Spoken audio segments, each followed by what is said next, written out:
podcasts you love. From people you trust. This is Twit. Hi, this is Leo Laporte, and this is my Tech Guy podcast. This show originally aired on the Premier Radio Networks on Sunday, March 20th, 2022. First day of spring. This is episode 1878. Enjoy.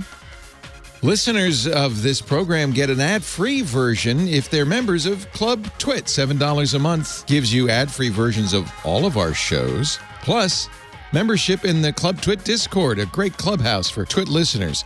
And finally, the Twit Plus feed with shows like Stacy's Book Club, The Untitled Linux Show, The Giz Fizz, and more. Go to twit.tv/clubtwit. And thanks for your support. Well, hey, how are you today? Good to see you. Leo Laporte here, the Tech Guy. It's time. Your favorite time of the week. Maybe.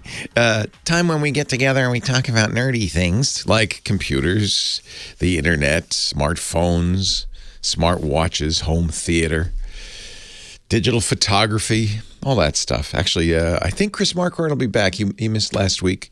I had to go visit his folks. But I think he'll be here this week. I'm pretty sure I saw Sam Abuelsamid, our car guy, whizzing by in his Miata, top down. It's a beautiful day in Ypsilanti. He'll be coming up in just a few minutes.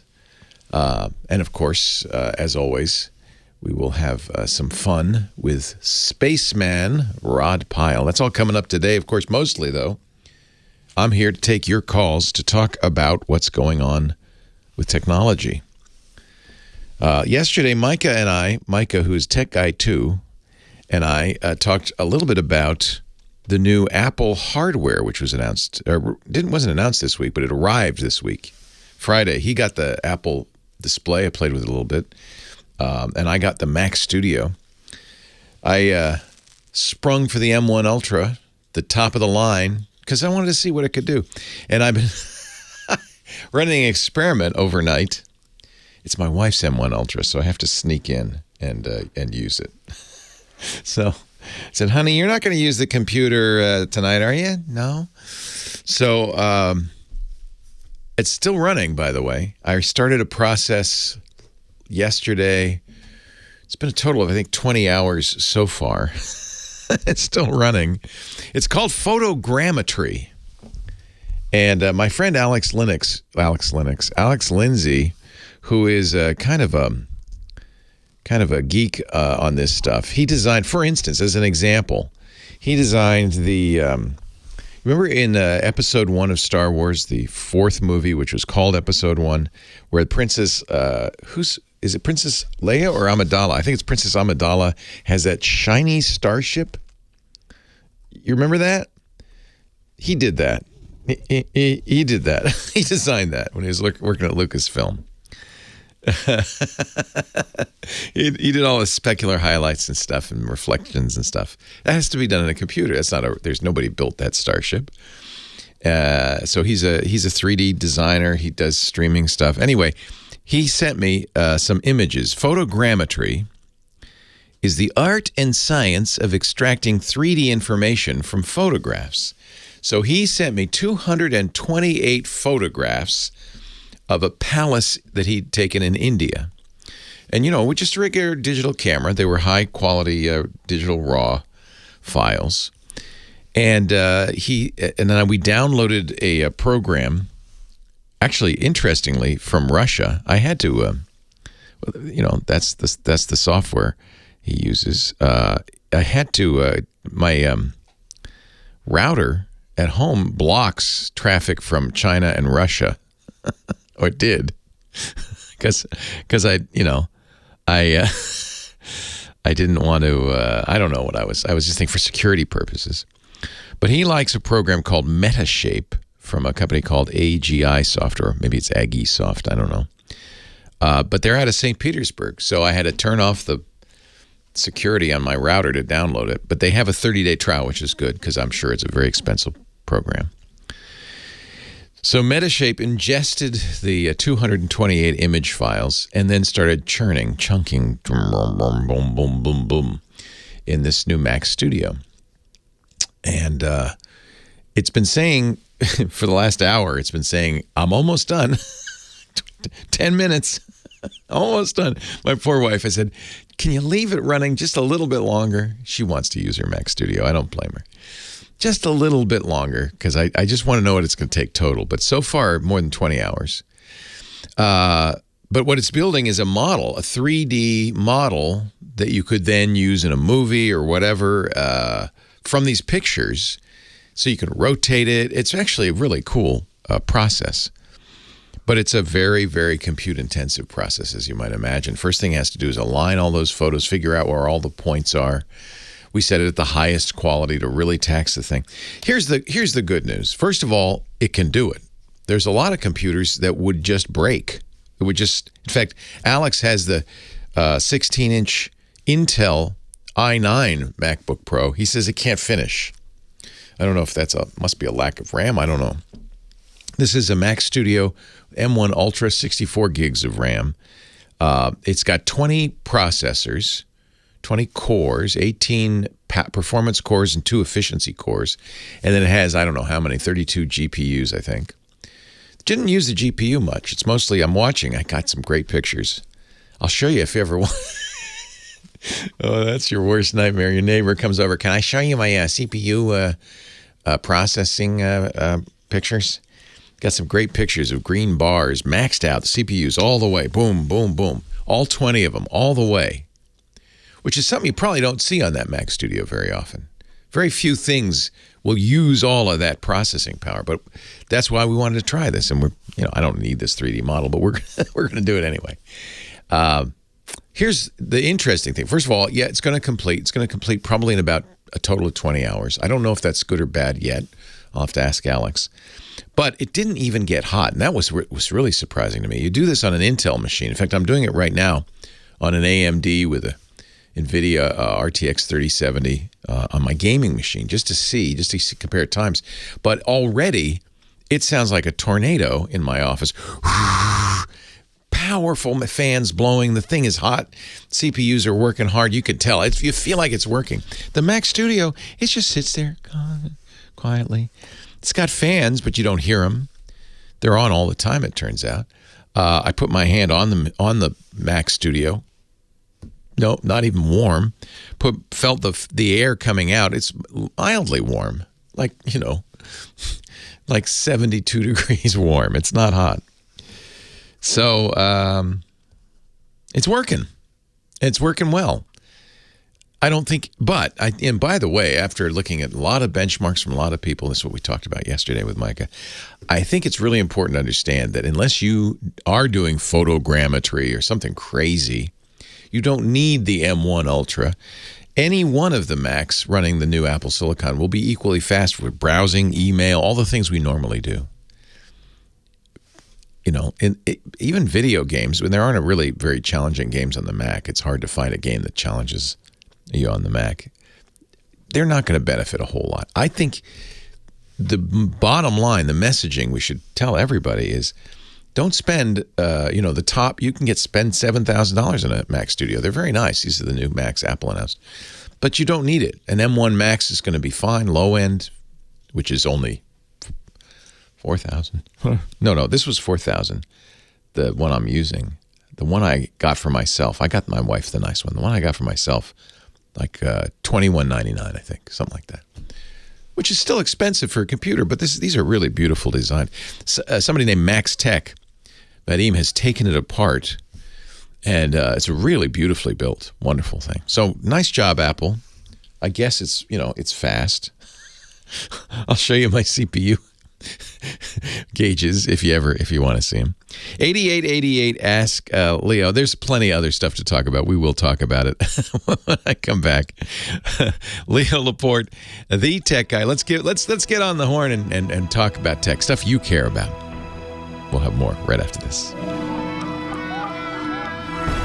There we go. So this is a picture of the Mac Studio.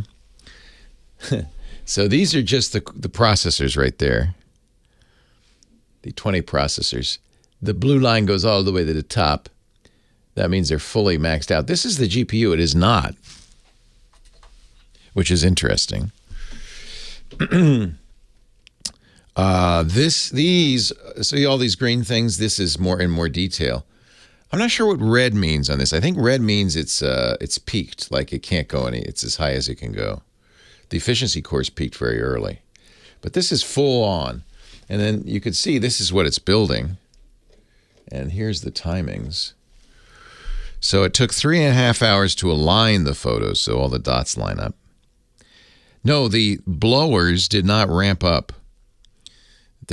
What's interesting about the Mac Studio, that when you turn it on, the fans come on immediately and stay on the whole time. They don't go up or down or anything. There was no appreciable difference in the blower speed. It took 13.5 hours to build a dense cloud. Another 30 minutes to build the mesh, and now it's building the texture, which is going to be about an hour. So, maybe it's actually a total of 17 hours, something like that. Now, that's everything maxed out. Everything maxed out. So, I don't know. I don't know if that's good or not. I mean, it's good that it finished and that it didn't get too hot. So I'm running it on the, right now I'm running it on the AMD Ryzen. Oh, I can't even remember what I have. Here, I'll tell you exactly. But this is for Mac Break Weekly on Tuesday. I think it'll be done by Tuesday. I'm hoping. Here she is, ladies and gentlemen. The blondie. Kim Schaffer, the phone angel. Hello, Kim. Oh, let me turn on your microphone. Hi. Hi. Welcome. Talking to myself there for Sup? a second. Sup? That's how the kids say it. What's up? I still do that with a couple Sup? friends. Do you? Yeah. You don't do the old Budweiser What's ad. up? What's that? No, I don't do that. I just go, sup. Sup? Sup? How's Just your... some of my more young, hip friends. Oh, well, see, then I feel good about saying sup. Yeah. So, tell me about everything. The good old days? The good old day. I don't know. How's life? I don't want to tell you about the radio dream I had last night. Oh, gosh, the radio dream. Yeah. I won't tell you because I don't want to give the callers Do any other ideas. people, like if does everybody in the world, do other people dream about their jobs? I guess they probably do, right? No, probably. Do they yeah. have anxiety dreams But I don't about know their if they... like I if you don't are know a if it's quite the forklift same. operator, do you imagine like, oh, I'm just pulling up to this big stack of things and oh no, the whole thing's falling over and I can't balance it and I gotta like something like that? I don't know. They probably do. So I'll tell you my radio dream.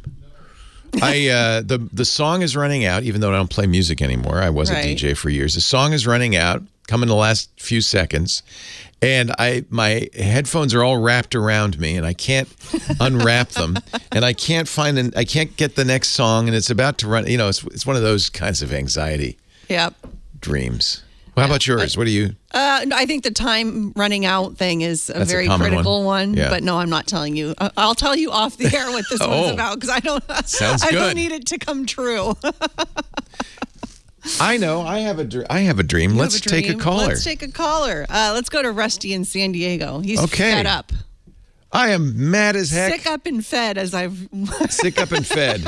And I am not going to take it anymore. Thank you, Kim. He's not going to take it anymore. Hi, Rusty. Leo Laporte, the tech guy. Good morning, Leo. How are you today? I am great, but I hear you're fed up and not going to take it anymore. You're sick and tired of what? I didn't call just to rave and rant. I just need some help in finding an alternative. My cable provider, we get our internet, our television, and a landline from them, has had the same recurring problem for 6 years. Boy, you're patient, actually. You're a patient person.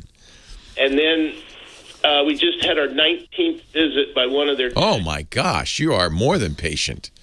And this time the answer was, well, the boxes are outdated, so you got to upgrade all that. And I just... All right, let's first of all, let's name names. You've got a triple play package from Cox, Comcast, Spectrum.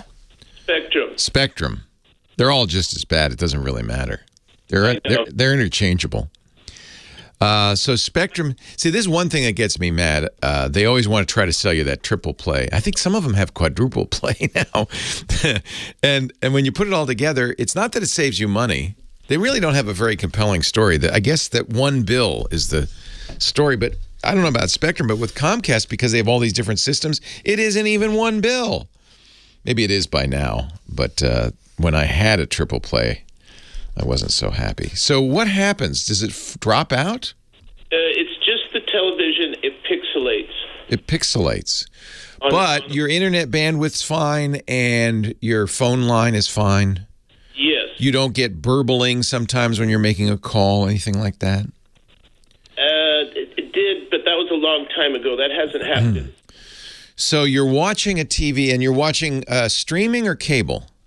Cable. Okay. So it sounds like your internet's fine. And the phone, by the way, just so you know, is using the internet. So those two probably are okay. So the problem comes down to your television signal. Yes. Yeah.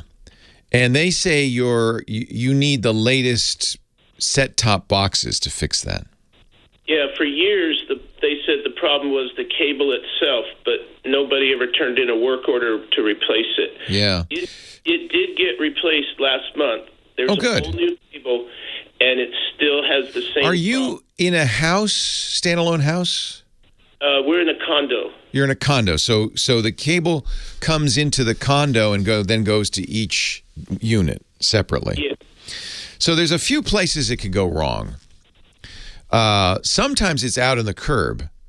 You know, the cable company has in your neighborhood somewhere kind of a head end where the big fat pipe from the cable company goes by, and then they have a little line coming off of it into that head end, which then serves the neighborhood. So sometimes the problem could be that far downstream. Well, it could all the way downstream to the office downtown. But a lot of times they want to check that. They may not have checked that because it's just. Is it on just some channels or all the channels? All the channels. Okay. And what I'm tired of trying to work it out. I get nothing but a runaround. What would be comparable? I really like the speed of the internet. Yeah. So television packages, I could choose those from. Yeah. I don't care. I'm more concerned about keeping my internet speed. Yeah. You could be you could be what they call a cord cutter. Nowadays, you don't need cable TV. All you need is internet, and everything else you want can come over the internet, what they call over the top. But you do need good internet. And here's the problem. And this is true in I think it's something like 86% of Americans have only two internet service providers, the phone company and the cable company. And you probably have noticed that in San Diego, you don't have a choice of cable companies. No. You get what you're given because the cable companies have a monopoly. They have what's called a regional monopoly, and this is true all over the country. There are very few places there's more than one choice for cable. Cable's going to be the fastest. So, you have two pipes coming in the house, the phone company and the cable company. Of the two, cable's the faster. There may be faster ways, and I think they're coming. There's wireless methods. Both T-Mobile and Verizon are now selling standalone wireless. It's basically cell service data coming in through a box. And if you're in a 5G ultra wideband neighborhood, that's Verizon's term. T-Mobile calls it ultra capacity. But if on your phones you see 5G UW or UC, you're going to get speeds that are comparable to your cable speed, really, really fast. I get on my T-Mobile iPhone 12, if I'm near, I have to be near enough the tower, I get 500 megabits down and 80 up. It's a lot, probably more than your cable's offering. And way more than I use. So. And more than you'd ever need. Now, so there is starting to be competition. This is good news because it'll mean, prices go down. There's always Starlink, which isn't quite that fast, maybe 100 megabits. That's a satellite dish. It's very expensive, $500 to get started, $90 a month. But that's from SpaceX, Elon Musk's company. There are going to be more and more choices. And then remember Google started putting fiber in. They then said, well, we can't make any money at this. But there are companies that are saying, if we just put fiber in this neighborhood, we could make the money back. If you're in a densely populated area, you're much more likely. So the first thing to do is see what your choices are. Probably, though, in most all of America, the fastest choice right now is your cable company. So you should really see what kind of a deal. Remember, when you turn off the triple play, they charge you more for internet. Yeah, I knew that was coming too. Yeah. So they, I'm not answering your question about pixelation because it sounds like you just want to get rid of them anyway. That's correct. Yeah. And frankly, if you've had all these problems with them, you may not want them as an internet service provider. No, I want to be done with them completely. Yeah. So you need to find out what's available to you. Go to broadbandreports.com. Broadbandreports.com. You can enter your zip code, and you can at least see who the providers in your neighborhood are. Unfortunately, thanks to the FCC and extreme lobbying by the telecommunications company, most of America doesn't have a choice. But that's changing. That's the good news. Leo Laporte, the tech guy. Car guy coming up. So hold on, I had to take a break there. Sorry about that. So, yeah, I know you did, and thank you for giving me the extra time. Sure. I'll go to Broadband Reports and start looking from there, and then I have an old Pixel 3a XL, and a few weeks ago you were talking to someone about getting a replacement Pixel that was actually reasonably priced. Yeah, the new 5A 5G, newish, 6 months old. $449, I think, maybe $499. Very good choice. And do I just go back to my Verizon store, or can I? You can buy it direct from Google, store.google.com. You'll want to get a new SIM probably, because if you have that old Pixel 3, you probably don't have a 5G SIM. Verizon has different SIMs for 5G carriage. Actually, this is a good test. Because if you then put it in and you suddenly see, oh, look, I'm getting 5G UW, that Verizon box, I think it's $60, between $40 and $60 a month, might actually be a really good choice for you. And that would be for the phone? That's for everything. It's so you get a little box. It picks up the internet from the 5G towers. If you're close enough and the towers themselves are not congested, you can get really high speed. As I said, 500 megabits for $60 a month or less. Okay, and that's through Google? That's through Verizon. So, hey, I'm sorry, it's confusing. You get the phone at Google. You'll need to get a new SIM from Verizon, but that will be a good test because when you put that 5G SIM in from Verizon into your Google phone, you will see an indicator about what you're getting. You can even do a speed test, but you'll see it'll say 5G with little letters UW. That's their mid-band. So there's 3 bands of 5G. The one Verizon always talks about, millimeter wave, no one gets. You have to be next to a tower. You have to be 80 feet within 80 feet of a tower. There's not towers for very many places, blah, blah, blah. 800 feet, I think. But there is this new mid-band, which T-Mobile and Verizon and AT&T are all rolling out. That's the one that the Federal Aviation Administration said, slow down, it's going to bring planes out of the sky. But it didn't. That is really fast. That's all the promise of 5G, finally. The low band, which T-Mobile's had out for a while, is not any faster than LTE. But both T-Mobile and Verizon now offer these residential service. You don't use your phone. You have a little box that gets the internet through the airwaves, through the cell tower. And that would take care of my computers in my house? Everything. It'd be like a Wi-Fi router that you'd get your TV, your computer, everything over. That's the cord cutting solution. So to do a good cord cut, you have to have, as you know, good internet. And what we're trying to do is find a replacement for Spectrum. Spectrum internet's fine. Your internet's okay. You just don't know if you don't want to do business with them. Right. So I'll get a hold of Verizon, see about that box, and I'll go to the Google store to get a new phone. Yeah. And then I'll look up Broadband Reports and see if this new home 5G is very, very location specific. So it really is going to come down to if your condo can get it. And Verizon won't know. Their coverage maps are useless. You actually have to have a 5G phone and look. But Spectrum may also be if you can bite the bullet. And honestly, we didn't really address your TV issues. There may be some solutions that we don't know about, but we'll save that for another time. I have to go because guess who's here? Sam Hello, Sam Abuelsamid. Hello, Leo. How are you? I'm well. How are you? I'm doing fine. What do you want to talk about today? That beautiful car behind you right there? Yeah, the Lucid Air and energy efficiency in EVs. Okay, here we go. Sam Abuelsamid is here, car guy on the Tech Guy Show. He's a principal researcher at Guidehouse Insights, does the Wheel Bearings podcast at wheelbearings.media, joins us every week to talk automotive tech. Hello, Sam. Hello, Leo. How are you this week? I'm great. Has spring sprung in Ypsilanti? It is in the process of springing. Got the top down? You did last week. Yeah, the top's down. The Nice. top's always down. But yeah, I'm gonna take. The sun is shining. The temperature's over 50 degrees. So after we're done, I'm gonna go take the Miata out for a drive. As they call it in Canada, patio weather. Exactly. Yes. Yes. The snow is melted. There's no freezing rain or anything coming down. So it's patio weather. Yeah. So today I see you sitting in front of a very lovely vehicle. This is one of the, I think, the best looking vehicles out there. It's an EV from Lucid. Yes.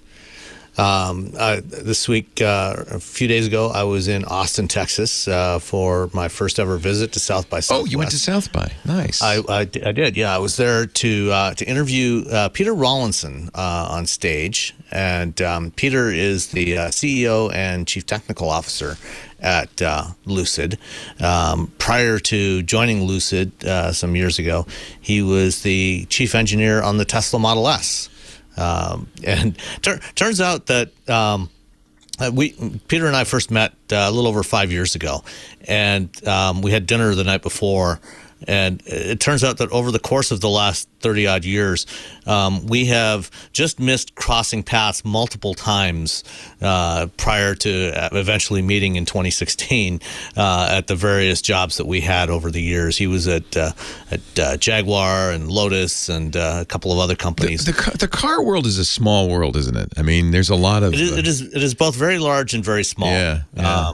And it's funny how you manage to just miss crossing paths or crossing paths with a lot of interesting people. There's a lot of circulation. People go from company to company. They don't generally leave the industry. So yeah, you run into the same people over and over again. Yeah. It's interesting because he's both CTO and CEO. He's a technical guy running the Lucid company. He's an engineer. Interesting. Yeah. Yep. And he started off as CTO there, and then when the prior CEO left, they made him CEO as well. And I think he's done a pretty remarkable job. The interview that we did will be posted on YouTube sometime in the next day or so.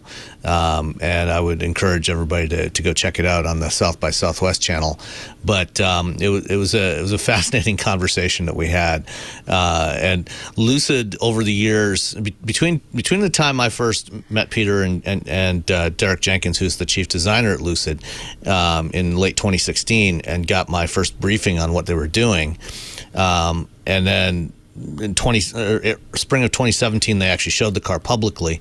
And then over the next couple of years, they were struggling to raise money, and they nearly went bankrupt multiple times in that period. And wow. They managed to keep things going long enough that they got a big investment, which allowed them to actually go forward and build their factory, which is now producing these cars, and then also go public last fall through a SPAC transaction. And they're starting to ramp up production now. So far, they've built, I think, about 400 of these Airs. Oh, not very many. They're beautiful vehicles. I saw one on a TV show called Gotham. The bad guy pulled up in this because it is kind of it's a luxury vehicle that looks like maybe the evil genius might be in the back seat, you know? And one of the interesting things about this car and Lucid's whole approach to engineering EVs is they really focus on efficiency. And when you think about an EV, you think, okay, zero emissions. Why does fuel efficiency or energy efficiency matter? But it actually matters a lot. Because despite the progress that's been made with battery technology, batteries are still nowhere near as energy dense as liquid fuels. So it's really crucial to get as much work out of every kilowatt hour of electrical energy that you have stored as you possibly can. And in the case of the Lucid Air, I mean, this is a car that in its top form, the current Dream Edition that they're selling, which is their launch model, can produce up to 1,100 horsepower.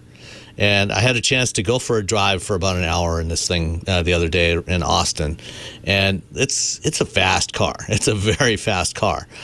But it's also one of the most efficient EVs on the road. With its EPA rating is 131 miles per gallon equivalent. Wow. It has an electric range of 520 miles from a 118 kilowatt hour battery pack. So I'm looking at the car behind you, and the door handles, and you see this all the time in EVs now, are flush, because that's one way you win. Yep, aerodynamics is a key part of this. They do have side mirrors. I guess they can't get rid of those yet. Not yet, yeah. They're working on that. But what else do they do? I mean, by the way, there's a kind of a benefit to making it really aerodynamic. It looks good. It looks like a Batmobile. Yeah, it does. Yeah, it does. So they did a lot of interesting things with the battery pack design itself, with how they configure the cells in the battery pack and connect them all up. They also their power electronics system, which is a key part of this. That's the battery stores energy as direct current, and the direct current motors are not as efficient as alternating current motors. So you have to have some electronics in there that convert. Basically, you have an inverter that turns that DC into AC, into alternating current for the motors, and then back again when you're doing regenerative braking. Now, Tesla used to be the king of this kind of efficiency. And they are still still very efficient, yeah. Okay. But what some of the things that Lucid has done are go even beyond that. And then their motor design is also extremely efficient. And a division of, before Lucid was known as Lucid, the company was originally called Ativa, and they still have a division called Ativa. And that division is focused on the battery design. And Ativa supplies the batteries that are used for Formula E electric racing. They've, over the course of the last 5 years of supplying those batteries for Formula E, they've learned a lot about efficiency and thermal management of the batteries that make them more reliable, make the whole system more efficient. And so what you have here with the Lucid Air is a car that the car itself is also really efficiently packaged. You have a car that's about the size of a mid-size sedan, but has the interior volume of a luxury sedan. So it's similar in size to a Mercedes E-Class on the outside, but it has the interior volume that exceeds a Mercedes S-Class, which is quite a bit larger. And it is very, very spacious inside. And it's also very quick. This version will go 0 to 60 in about 2.5 seconds, which is not quite as quick as a Tesla Plaid, but it's more than quick enough for most people. And what they wanted from this was all-around performance, not just straight-line performance. So they did a pretty remarkable job on this. Right now, the Dream Edition, which is the only one that's available right at the moment, is sold out, and it's going for 100 and... Uh-oh. Sam is frozen in a particularly compromising position. Okay, good. You're back. 100 and what? Oh, I don't have your audio. I have your video. I don't have your audio. Sam, oh, there you go. You must have Spectrum Wi-Fi. No, I've got Comcast, which is almost as good. And then coming this fall is the Pure Edition, which will start at $77,000 before the federal tax credit. Ouch. And that will still have a 420-mile range on it. Keep your eye peeled. Lucid is coming on strong. I didn't realize it only made 400. Yeah, well, they're slowly much. Ramping up production. Yeah, not yet. Sam is at Guidehouse Insights and joins us every week. Thanks, Sam. Leo Laporte, the tech guy.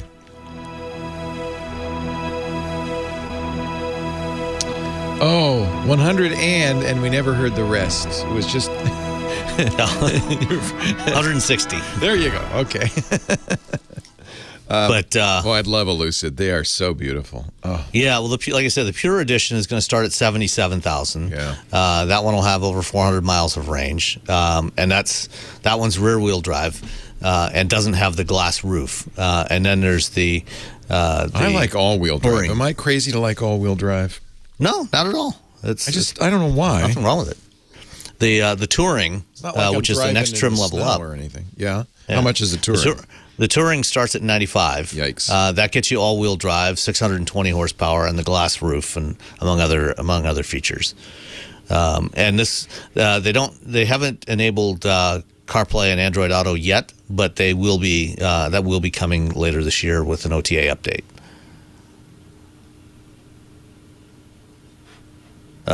Am I still there? Okay. Yeah.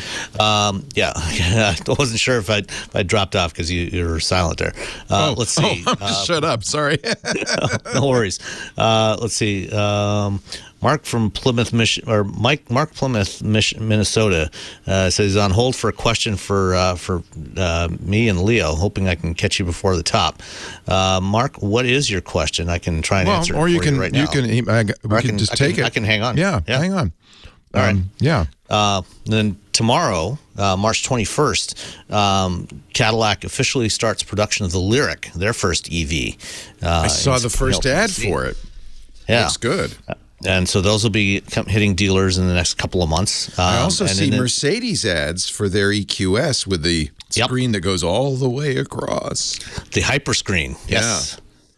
So it's really heating up, and of course it's thanks to the gas prices. Everybody's looking at them now. Yeah. Right. Well, and I mean, all these cars have been in development for several years, long before we knew gas prices were going to spike right about now. So the timing is fortuitous. The EQS has been available for a few months now. And this past week, Mercedes announced the EQS SUV, which is based on the same platform, but obviously an SUV instead of a sedan. But we've also got, much more affordable options coming as well. We've talked previously about the Hyundai Ioniq 5, the Kia EV6. Those are both out there and available now from dealers. What else? The Ford F-150 Lightning. Customers that have ordered theirs have been getting their notifications that with their build dates for their cars, for their trucks, coming up starting in the next about 2 to 3 weeks. So those should be hitting the roads very soon as well. In fact, I just got a save the date for the media drive for that one coming up soon. So I'll finally get a chance to actually get behind the wheel instead of just riding along with an engineer. Let's see, Maverick 56 asks, have you heard of Rivian raising the price of the truck after a reservation has been secured? Many buyers are canceling. Yes, I am aware of this. And they within 24 hours, less than 24 hours after they made that announcement, they reversed course on that. So any customers that had already placed their orders, like converted their reservations into official orders and configured their trucks, their original price will get honored. They won't get a price increase. Anybody who has not yet had their order converted, they will be subject to the higher prices, which go up by anywhere from $12,000 to $20,000, depending on which configuration of the truck you have. Tesla raised all its prices too. Tesla raised their prices twice in the past week. Is that just trying to grab a little money, or is it really getting more expensive to make these? I think it's a bit of both. They're definitely getting more expensive to make. Hold on. But stick around. We're going to do this call. All right. Leo Laporte, the tech guy. 8888, ask Leo the phone number. And I kept Sam around because Mark is on the line, and he had a question for Sam, so I thought it'd be great to... and actually, it's a good question we're all asking. I mean, the EVs are taking off right now because of gas prices going through the roof, but it's been a slow build. It's kind of one of those things where everything's coming together at the same time. Federal subsidies, EV production. These cars have been in design for a few years, and then it's, gas prices going through the roof. It all kind of goes together. Mark, welcome from Plymouth, Minnesota. Thank you, Leo, and I want to say a longtime fan. It's been 15 years since I last called you, but I've never stopped listening. I'll expect your call in 15 years from now after this one. every 15 years, whether you got a problem or not, I want to hear from you. Thank you, sir. And I'll also say I learned BitTorrent so that I could seed Twit back in the day. Thank you. I tell that story all the time. Before we got a CDN, we were desperate to get the hundreds of thousands of people who suddenly were downloading this podcast a copy of it, and thanks to people like you who seeded it on BitTorrent. Remember those days? We were able to. Thank you. Fortunately, we don't have to do that anymore. Thank you. So I appreciate it. My question is, I own a fair amount of tech stuff, total geek, but a lot of times I bought stuff that the manufacturer's gone under, they got sold, they lost interest. You know, I have a box full of Wink smart home devices, and I'm just thinking, like, these EV startups that are, you know, like we just talked about Lucid, Fisker, Rivian, or even Polestar, even though they're connected with Volvo, how much of a risk would I be taking buying these that they're not supported in the future? And, so you're not worried about buying one from the big three automakers. You're more worried about these little startups and whether they'll be around. That's actually a great question. What do you think, Sam?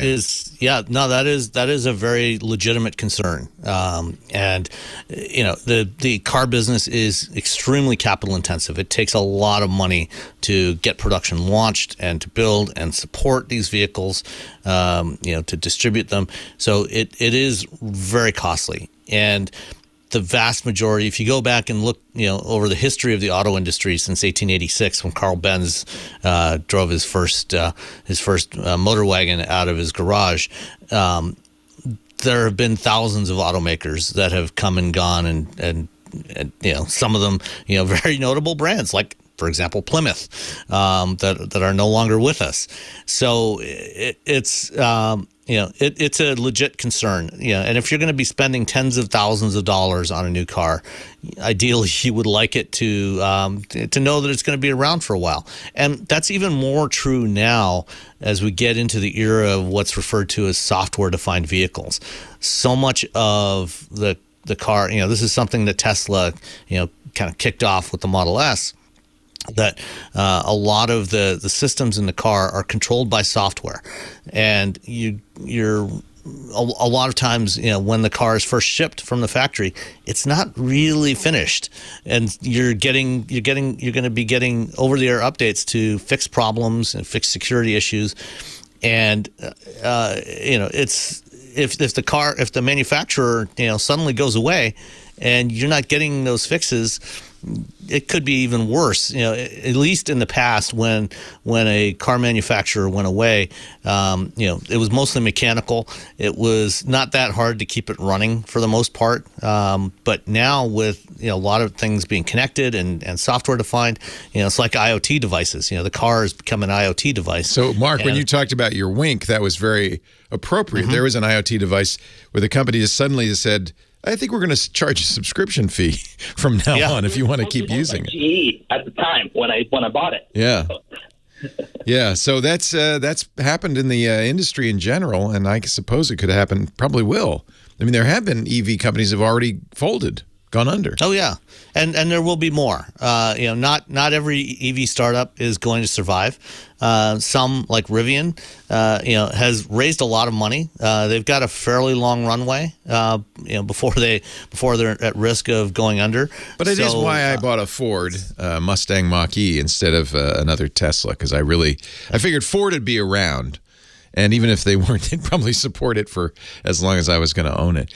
You know, the interesting rumor, and we were talking to the king of Apple rumors on Tuesday, Mark Gurman. He is convinced. He says Apple absolutely is going to do a car. 2025, probably maybe 2026. That's an interesting, you know, third way of going. Here's a company that's not known for cars, but they're not going anywhere. They're a $2 trillion company. Would you buy an Apple car?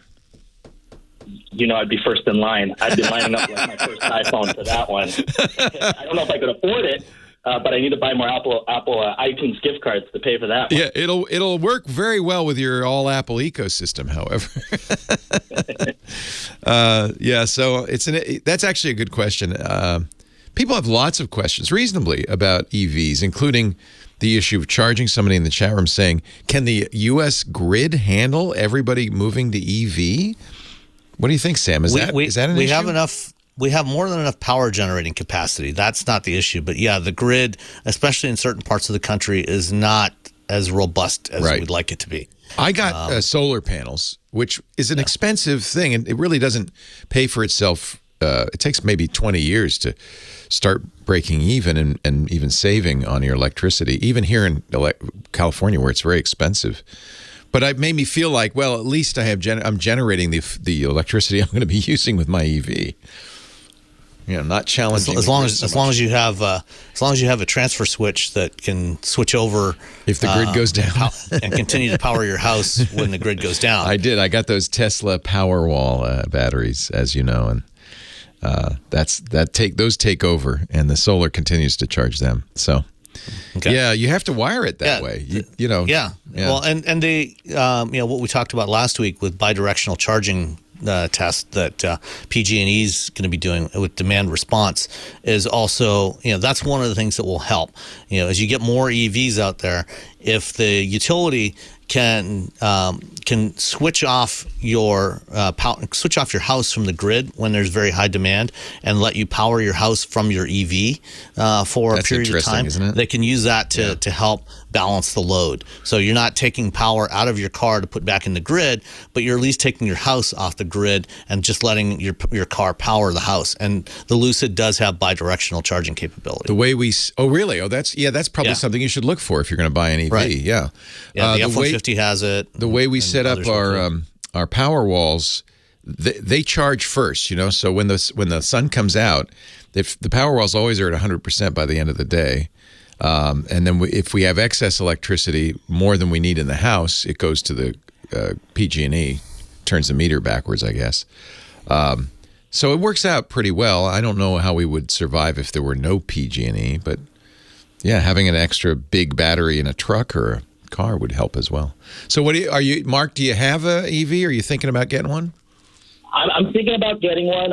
I'm playing with the idea of I just want a Tesla. I feel like it's becoming the Camry around town, and so just trying to think of whether to go a Polestar because of the Volvo connection. But Rivians are really intriguing. The Fisker SUV is really intriguing, but I just don't want to be left holding the bag or not drive the Ford Mustang Mach-E. Just take a look at it. Also, take a look at the Volvo C40, which I drove earlier this week. Yeah. And there's a lot of choices. The C40 and the XC40. We're very happy with the Chevy Bolt that we got. Actually, very low cost, great little vehicle. They're replacing the batteries, but if you can get one with a replaced battery, I'd have no hesitation recommending the Chevy Bolt. I think we got that for $20,000 after the incentives, the tax incentives, which is pretty amazing. And it's a great little probably car. About mid-20s, probably about 25, I think. Lisa works a hard deal. Let me tell you something. Okay. She got a great deal. Sam, thank you for sticking around. And Mark, thank you for your call. Yeah, it's a great topic. I'm a big believer in EVs. And I think now with gas prices at what they are, a lot of people are coming around. Leo Laporte, the tech guy. All yours, Sammy. Peter, on Thursday, one of the things he did is he referred to the Hummer EV as an electric gas guzzler. So because it is far and away the least efficient electric vehicle you can buy today. It's rated at a mere 47 mpge, and it has it has 212 kilowatt hours usable from its battery pack. And has a range of only 329 miles, which is, that's double the size of the battery in the Lucid Air and about less than 2/3 of the range, in part because, the thing weighs 9,000 pounds. So that is kind of ridiculous. Let's see, what do we got here in the chat? Apple Car, the hood and the doors don't open. That's true. Yes, they will all be sealed shut. Everything will be glued tight. You will not be able to access anything. There'll be no ports. It'll have MagSafe charging probably, and it'll be very expensive, assuming they ever build it. And I still remain unconvinced that even if they do build something, it will probably not be something that you can buy. It will probably only be available through mobility services. I don't see Apple actually selling a car to consumers. it does not fit with their business model anymore. They'll want the service revenue. Let's see, Apple Car, no button, no button, no headphone jack.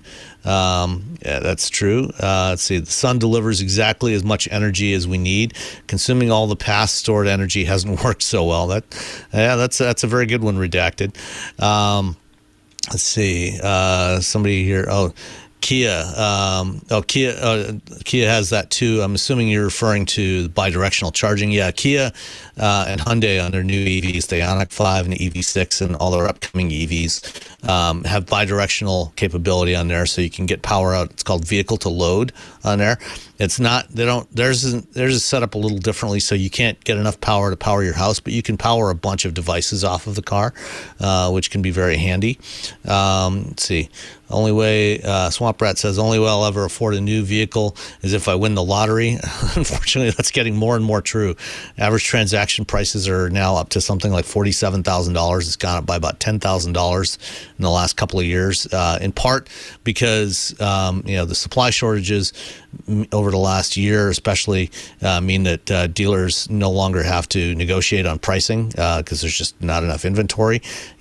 In fact, a lot of dealers are charging over sticker price for new cars. Jay says, I think I want a pre-2015 car with integrated iPad connectivity. No more computer slamming on my brakes while changing lanes in front of another driver. The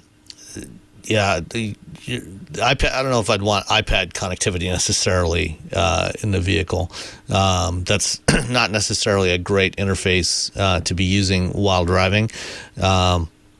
And as far as the computer slamming on the brakes, phantom braking, that is generally a pretty rare occurrence. Teslas have had a lot of issues with that because they've relied very heavily on cameras for their automatic emergency braking system. And it's not as reliable a way to measure distance as a radar. And there was also this week a recall issued by Volkswagen for the Atlas. They had a phantom braking issue, which was very different from what Tesla had. Volkswagen on the Atlas has a system. They have an electric park brake system, which most new cars do. And they have a system where when the vehicle is stationary and you open the door, it automatically applies the parking brake. Great. So car can't roll away. Good safety issue or safety feature, except that they had a problem with the wiring harness in the doors and then getting corrosion on the wiring harness, which was causing a short circuit, which in turn caused it to think the door was opening sometimes while the car was in motion, and so slamming on the electric park brake while the car was moving, and in some cases, cars almost getting rear-ended by other cars. So VW is recalling about 250,000 of those vehicles to replace the wire harness in the doors. That is a genuine safety issue. Let's see. Wake me up when Toyota and Honda have EVs. Well, Toyota and Subaru have their first EVs going on sale in the next few weeks. They're both the same car. They were co-developed by Toyota and Subaru. Subaru calls theirs the Solterra. Toyota's is called the BZ4X. I recommend that you go buy the Solterra instead, just to spite Toyota for that ridiculous name. But they're the same vehicle. I will actually be driving the BZ4X in about a week from tomorrow. I'll be getting it to drive the BZ4X, and I will let you know if it's any good. Honda has their first new EV coming out in 2024. They co-developed that with General Motors. It's built on GM's new Ultium platform, and they also have an Acura version of that coming as well. And then Honda also just signed an MOU, a Memorandum of Understanding with Sony, to look at potentially partnering with Sony on EV production. So that could be an interesting development. Sony's shown a couple of EV concepts at CES in 2020, and then again this year in 2022, but didn't really give any indication of whether they want to get into the car business. Now it looks like they're going to partner with Honda on that. Both Honda and Toyota have been more skeptical on EVs. They've focused more, or at least on battery EVs, they've focused more on fuel cell vehicles over the years. But now, by necessity, they're getting into the battery EV game as well. Let's see, what else we got here? Doug M says 9,000 pounds to carry a 200-pound human is just dumb.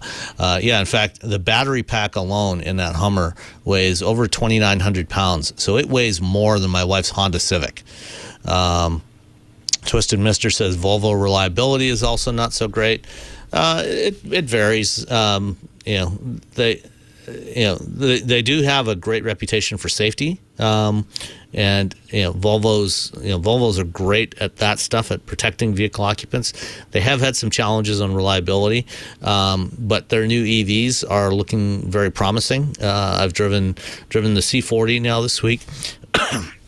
I've also driven a couple of their plug-in hybrid vehicles. Before we drove the C40 this week, we got a chance to drive the updated version of the XC60 plug-in hybrid, which now, previously it had an electric range of 19 miles. It's now up to 35 miles of electric range, and I actually got about 39 miles on electricity before the engine came on, and it's quite impressive. Really nice vehicle, and it has a new Android Automotive-based infotainment system. So I was able to get in the car, log into my Pocket Cast account, because they had already preloaded the Pocket Cast app in there, and get my list of podcasts to listen to. So I was listening to a bunch of stuff while I was out driving around in the car. See, the Hummer EV looks like greenwashing. You could make that argument. It is kind of like that.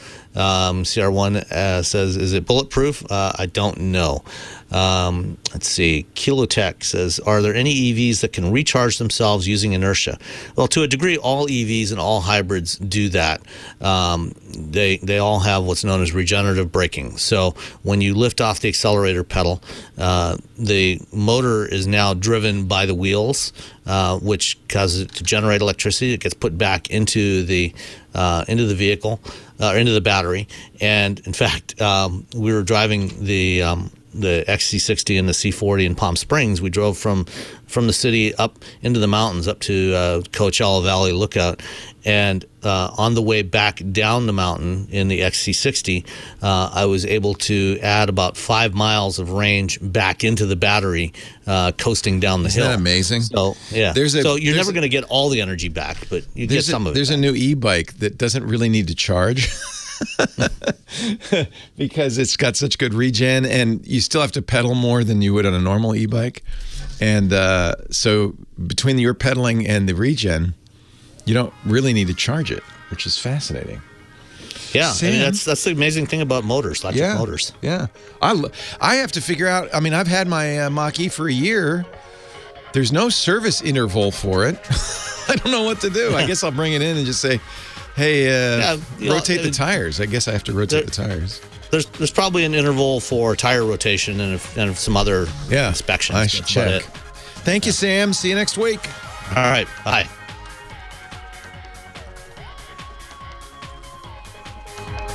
Well, hey, how are you today? Leo Laporte here, the tech guy. Time to talk computers, the internet, home theater, digital photography, smartphones, smart watches, all that jazz. 8888 Ask Leo. Smart cars. That's the question. That's the phone number to ask a question. 888-827-5536. Website is techguylabs.com. We put links to stuff we talk about up there. We put the show itself, audio and video, even a transcript of the show with time codes. So you can find the part of the show that you missed, write out anything you need, and I think anything that's a link will be there. techguylabs.com. That's free. No sign up for that.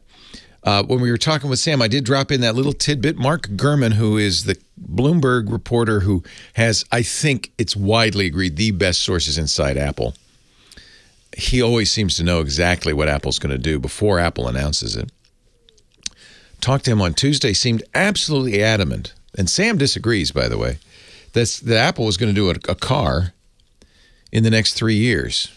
Absolutely adamant. Maybe next 4 years. And the reason he feels that way is because Apple's spending so much money. They already have, more than 1,000 engineers working on it. They can't imagine them not releasing it. Now, a company of the size and value of Apple could, of course, spend billions of dollars working on something that they don't they decided after they go through all that, we don't think it's going to make us money. Let's not throw any good money after bad, and we'll just cancel the project. So that's completely possible. Even Mark Gurman admits that could happen. But he's fairly confident that Apple is genuine about these plans. What would an Apple car be like, though, is the question. Sam thinks they'll never sell it to you and me. It'll be a fleet. It'll be sold as a taxi cab, that kind of thing. Maybe. I don't know. I don't think 4 years from now self-driving vehicles are going to be so predominant that that'll be a business. I think Apple wants to sell them to individuals. No headphone jack, obviously, but it might be a good car. I don't know. It's an interesting world we live in. 8888 Ask Leo. As I said, the phone number. Let's go back to the phones. And Kenny on the line from Cottontown, Tennessee. Hello, Cottontown, Kenny. Hello, Leo. Welcome back. Hey, I just wanted to call. I wanted to thank you for yesterday's show because you helped me from making a big mistake financially as far as Apple's new, I'm just going to call it SD TV because that's what it feels like. We were talking about the Apple Studio Display, which they also announced a couple of weeks ago and started shipping. The first ones came in Friday. We got ours. It's a very strange device designed 2 years ago, which explains why it has the Apple iPhone chip from 2 years ago, the A13 in it. It has an operating system. In fact, the weirdest thing, the minute you turn, there is no on-off switch. That's another thing I didn't like about it. It just is, if there's a signal, it's on. It has a fan. As soon as it's on, it's blowing up the top because apparently it's like a little iPhone in there. And it even can crash. Jason Snell, who's a well-known Apple reporter from sixcolors.com, used to be at Macworld, editor-in-chief there, posted a tweet of it crashing because it's running an iPhone operating system. In fact, we figured out it's running iOS, the current iOS 15.4. But the biggest disappointment is, and you kind of said it, the SDR. It is a 5K display. I mean, it's a high-res display, but it doesn't do HDR. It's not particularly bright at 600 nits. It is a display from 2 years ago, and it is a price from the future. It's $1,500. So, were you thinking of getting it? Well, I was until I saw that it couldn't do HDR playback, because that was what I was expecting was HDR playback. Yeah. And I'm still going to get the Mac Studio, but I'm just going to love the Mac Studio. Monitor. But another tip, do not overspend on the Mac Studio for what most people do. The bottom of the line Mac Studio is ample. I mean, if you want to add a little RAM or add a little storage, that's fine. But the M1 Max is already more processor than only specialized people need anything more than the M1 Max. Mm-hmm. And so for most of us, in fact, that's the one I got is the base model. So save your, because the one I got from my wife is twice as much.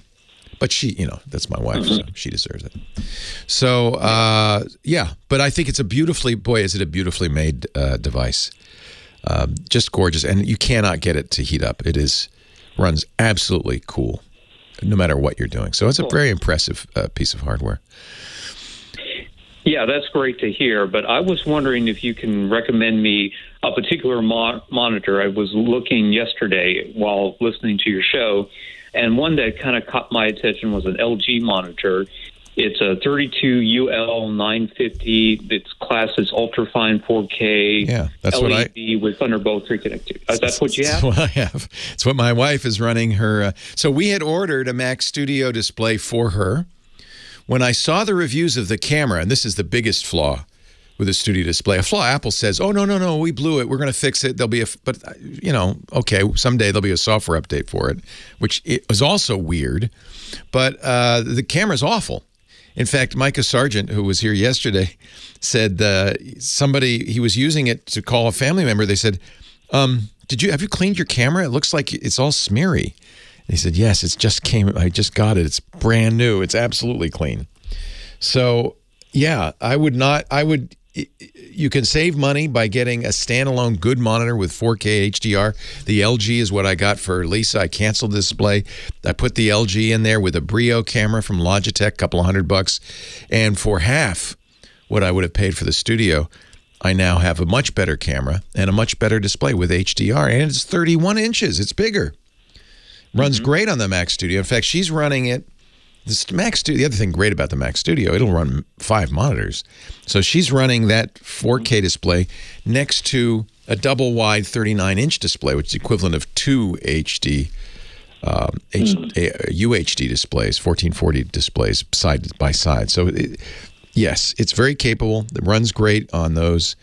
You could easily do better. Dell has excellent monitors for less.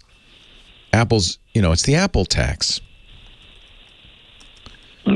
You're right. You're absolutely right on that part of the Apple tax on that. So, yeah, I'll definitely recommend getting an LG monitor. Yeah, let me give you them. I think the one you just described, and I'm just looking up on my Amazon orders to see which one I got, because I think I got the same one that you just described. It was the 31-inch LG, but let me give you the model number. Anyway, I think, LG makes almost certainly makes the panel for Apple's display.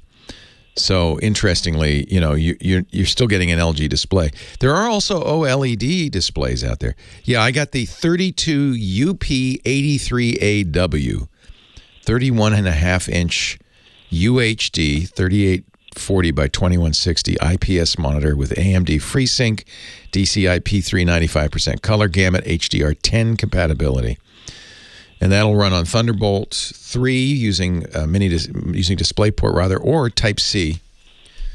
It actually has 2 HDMI ports as well, so you can run it through HDMI on that Mac Studio just fine. Yeah, the one that I'm looking at now that I was looking at also runs on 2 HDMI ports, but I'll also check out that other one just to see. Yeah, I don't know what the difference is, and honestly, I wish I could say I was a good tech guy and did all the research and everything. I just basically looked at the specs. Here's the one thing you might want. It only goes to 60 hertz refresh rate. So if you might be looking for a higher refresh rate. I don't know if Apple supports the higher refresh rate. I know it doesn't on the studio display. And really, unless you're gaming, you don't need the higher refresh rate. Or watching high frame rate TV. And so some TVs will just deliver 120 frames, so you might want it for that reason. But that's the only reason. Well, what I was kind of looking for was something that could play back YouTube videos at 60 frames per second while I can do other things. This does that, and it looks great, and the Mac Studio will handle that beautifully. In fact, it's one of the first things I did is I went out and got some UHD YouTube video from Costa Rica. And it looks incredible. Turn on HDR. It's not on by default, but it looks incredible. You have to do that in the Apple control panel, system preference pane. Really looks great. And I'm sure that there are equivalently fantastic monitors. This one I paid $549 for.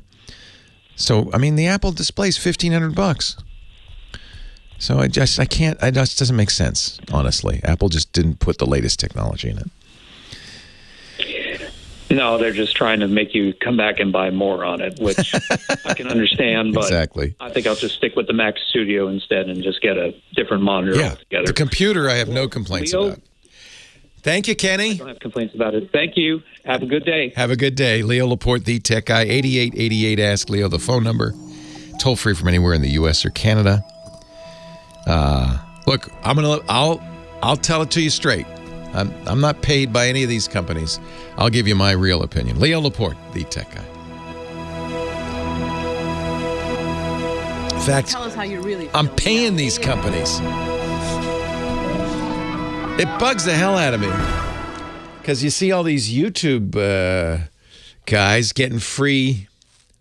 I can't believe how many people got free... I guess they have to return them, but still, who knows? I don't know. They never disclose. But everybody was doing their reviews the day before they were to arrive, which means Apple sent them out. Stuff.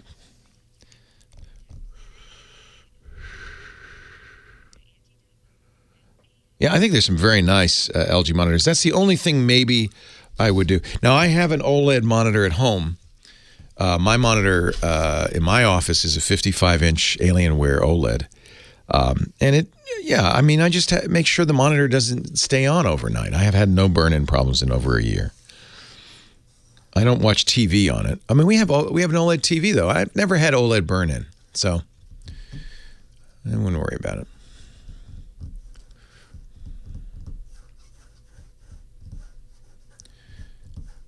Gaming there's very little content at 120 hertz. So the phones do it because you're doing a lot of scrolling. I guess it makes it for smoother scrolling, but you don't do that so much on a computer because you have a bigger display. You don't need to swipe. I don't know. My OLED monitor is 120 hertz. I don't notice much of a difference.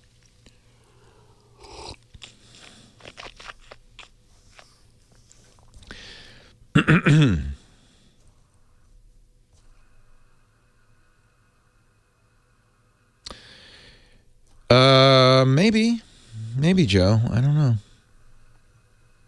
Yes, that's right. 4K versus 5K is all about pixels per inch. And in fact, Lisa does not run her 4K monitor at 4K because she runs it at 1440 because that's what her 49-inch Predator on the right is running at 1440. So she wants the menu sizes and the text and everything to be the same. So she's running at the same resolution as the right-hand monitor, which means I'm running it scaled. It looks great scaled.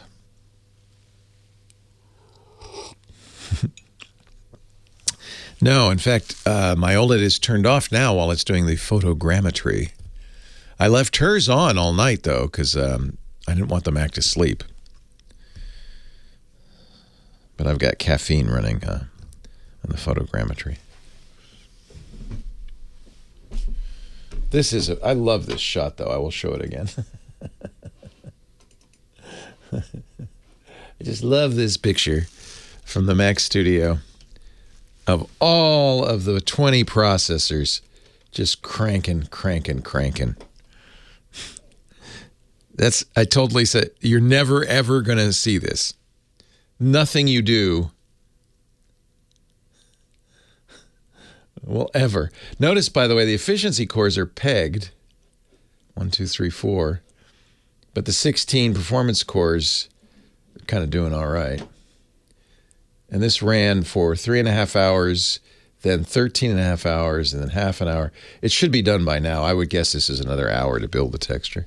This is the photogrammetry. So Alex gave us this 228 shots, Canon RAW shots of this Indian palace. And Tuesday, he'll explain what all this means. Leo Laporte, the tech guy. You may not know this, Professor Laura, musical director, but that was the original theme song, I think, for the show. Yeah, before we had our very talented composer write the tech guy theme song. And then it was remixed, so it's been through a few iterations. But yeah, we used to use It's a Beautiful Day. 8888 Ask Leo. That's the phone number. Jim on the line from Oceanside, California. Hello, Jim. Hello, Leo. Thank you for taking my call. Thanks for calling. I have an update. I'm sorry. Yes, go ahead. I have an update. My computer, when I'm on YouTube, I post my comments, and then my computer is so nice to post my comments everywhere else that I'm looking. Oh, yeah, you called about that. Did you ever figure out why? Well, I was on Google Chrome, and so my kids helped me out going on Safari and putting everything on Safari. And it doesn't do it anymore. Safari now.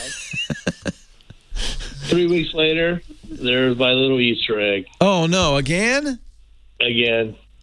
Not as bad as Google Chrome, but it's still happening. And so I have a Mac, and I only use it for the internet, so it would have been smart of me to call you first, so I could have got a Chromebook. Well, I wouldn't start getting new hardware just because of this. Right. I'm sure it's a software glitch. I don't know. So let me just repeat this, because maybe this time somebody listening can figure it out. We couldn't. But you will. So you'll put a comment on a YouTube video. Yeah, Leo's the best. I love Leo. I love Leo under my YouTube video. Go to your, keep that up. Your arch enemy who hates you, and also says, "Hey, I love Leo. Hey, get off my website." So it takes the comment you just posted on one YouTube video, and without you doing anything, puts the same comment, "I love Leo," on somebody else's YouTube channel. Right. And they comment, "What's this mean? Why are you saying I love Leo on my channel? Get out of here." Yeah. And is it does it again and again. It doesn't just do it once. Yeah, it just lays it like a little bunny rabbit, just little gifts everywhere. Easter rabbit, right? Oh man, what is going on? You don't now, did I ask you? Well, you kind of answered this already by switching to Safari, because one thing to look is see if you have any weird Chrome extensions. Do you have any YouTube downloader or other Chrome extensions going on? Well, my son looked into all that, and he's a techie guy. I'm not. So and he looked at my profile and see if there's anything weird in there, and we're trying to look to see anybody was trying to parlay in my account, and we opened up new accounts and did the double verification and all that kind of stuff. So did he, and this is another thing to try, and really probably the best thing to try is resetting Chrome to the default settings, just in case. Now, it happened on Safari again, so that tells me it's not a Chrome extension. It's not even really Chrome, although it stopped, and then it started up again later. Like it learned. Like it learned. Oh, wait a minute. This is Jim. We got to post his comments everywhere. Yeah, Safari now. Are you now okay, here's a couple of things to try. I don't remember if I told you this first. First thing, log out of YouTube rather. Log out of YouTube and post a comment. Can you post a comment logged out? You must be able to. Post a comment logged out or under. You can't, so you have to create a new account. But create a new Google account, just a throwaway account. Post a comment, see if it happens then. Because we're trying to figure out, is this attached to your YouTube account? Maybe your YouTube account has something going on. The other thing you can do is reset Chrome. When you click the upper right, they've got the 3-dot more thing. Settings, advanced, and you're on Windows or Mac? Oof. Well, it's a Mac. I know it's just the Mac. It's a Mac. So under Settings Advanced, there's a Reset Settings entry, and you can restore settings to their original defaults. That will clear out Chrome. I bet your kid did that. Since if he's techie, he probably figured that out. But what you're going to do is you're going to change everything back to the way it was when you first downloaded Chrome, including tabs, search engine, pinned tabs, content settings. All the cookies will be wiped, all the cache will be wiped, all the extensions will be wiped, and let's see if that fixes it. Okay. If it went to Safari, then it sounds like it's probably more likely tied to your YouTube account. So maybe the first thing to do is log out of your YouTube account and create another one, just to see if the same thing happens. And then can I change my name on my YouTube account? Yeah, of course. Yeah. Yeah, I got my name in there. I don't know. Everybody else doesn't have their name. I don't think I would have it. No, everybody uses a handle these days. Yeah, I know. It's the kids. I use my name. You want to know where my YouTube channel is? It's Leo Laporte. Now, I kind of do that because I decided, look, I'm going to make it the same everywhere so that people who are looking for my content can find it. You don't care. You're not dragging a fan club behind you, are you? Oh, no, I'm nobody. I'm nobody too, but I have to pretend I'm somebody. Jim, I hate marketing. I don't know why. I'm not a marketing guy, but that's the one thing I decided, well, I'll use the same name on Twitter. And actually, that's when it started in 2007, when I could have been Leo on Twitter. I was so early. Twitter just started. I could have just been Leo. And I thought, no, because then there could be different Leos. I'm going to be Leo Laporte. That's me. That's the one and only. So that's what I use everywhere. Well, it's good that you grabbed your name, because I know Rush Limbaugh wasn't able to. He tried, Just teasing. Hey, Scooter X in the chat room is saying one more thing you can do is check your comment history on myactivity.google.com. So before you log out of your old account, check the history at myactivity.google.com. At least you can see what's going on there and see where it's posting. Maybe that'll be a clue. But I like the idea of creating a new YouTube account and then use a handle so nobody knows it's Joe from Ocean or Jim's from Oceanside. Use a handle. That's what all the kids do. Nobody in our chat room has their real name. Nobody. Well, Chris in Miami does. Because he's somebody. Speaking of Chris Marquardt, photo guy, coming up next.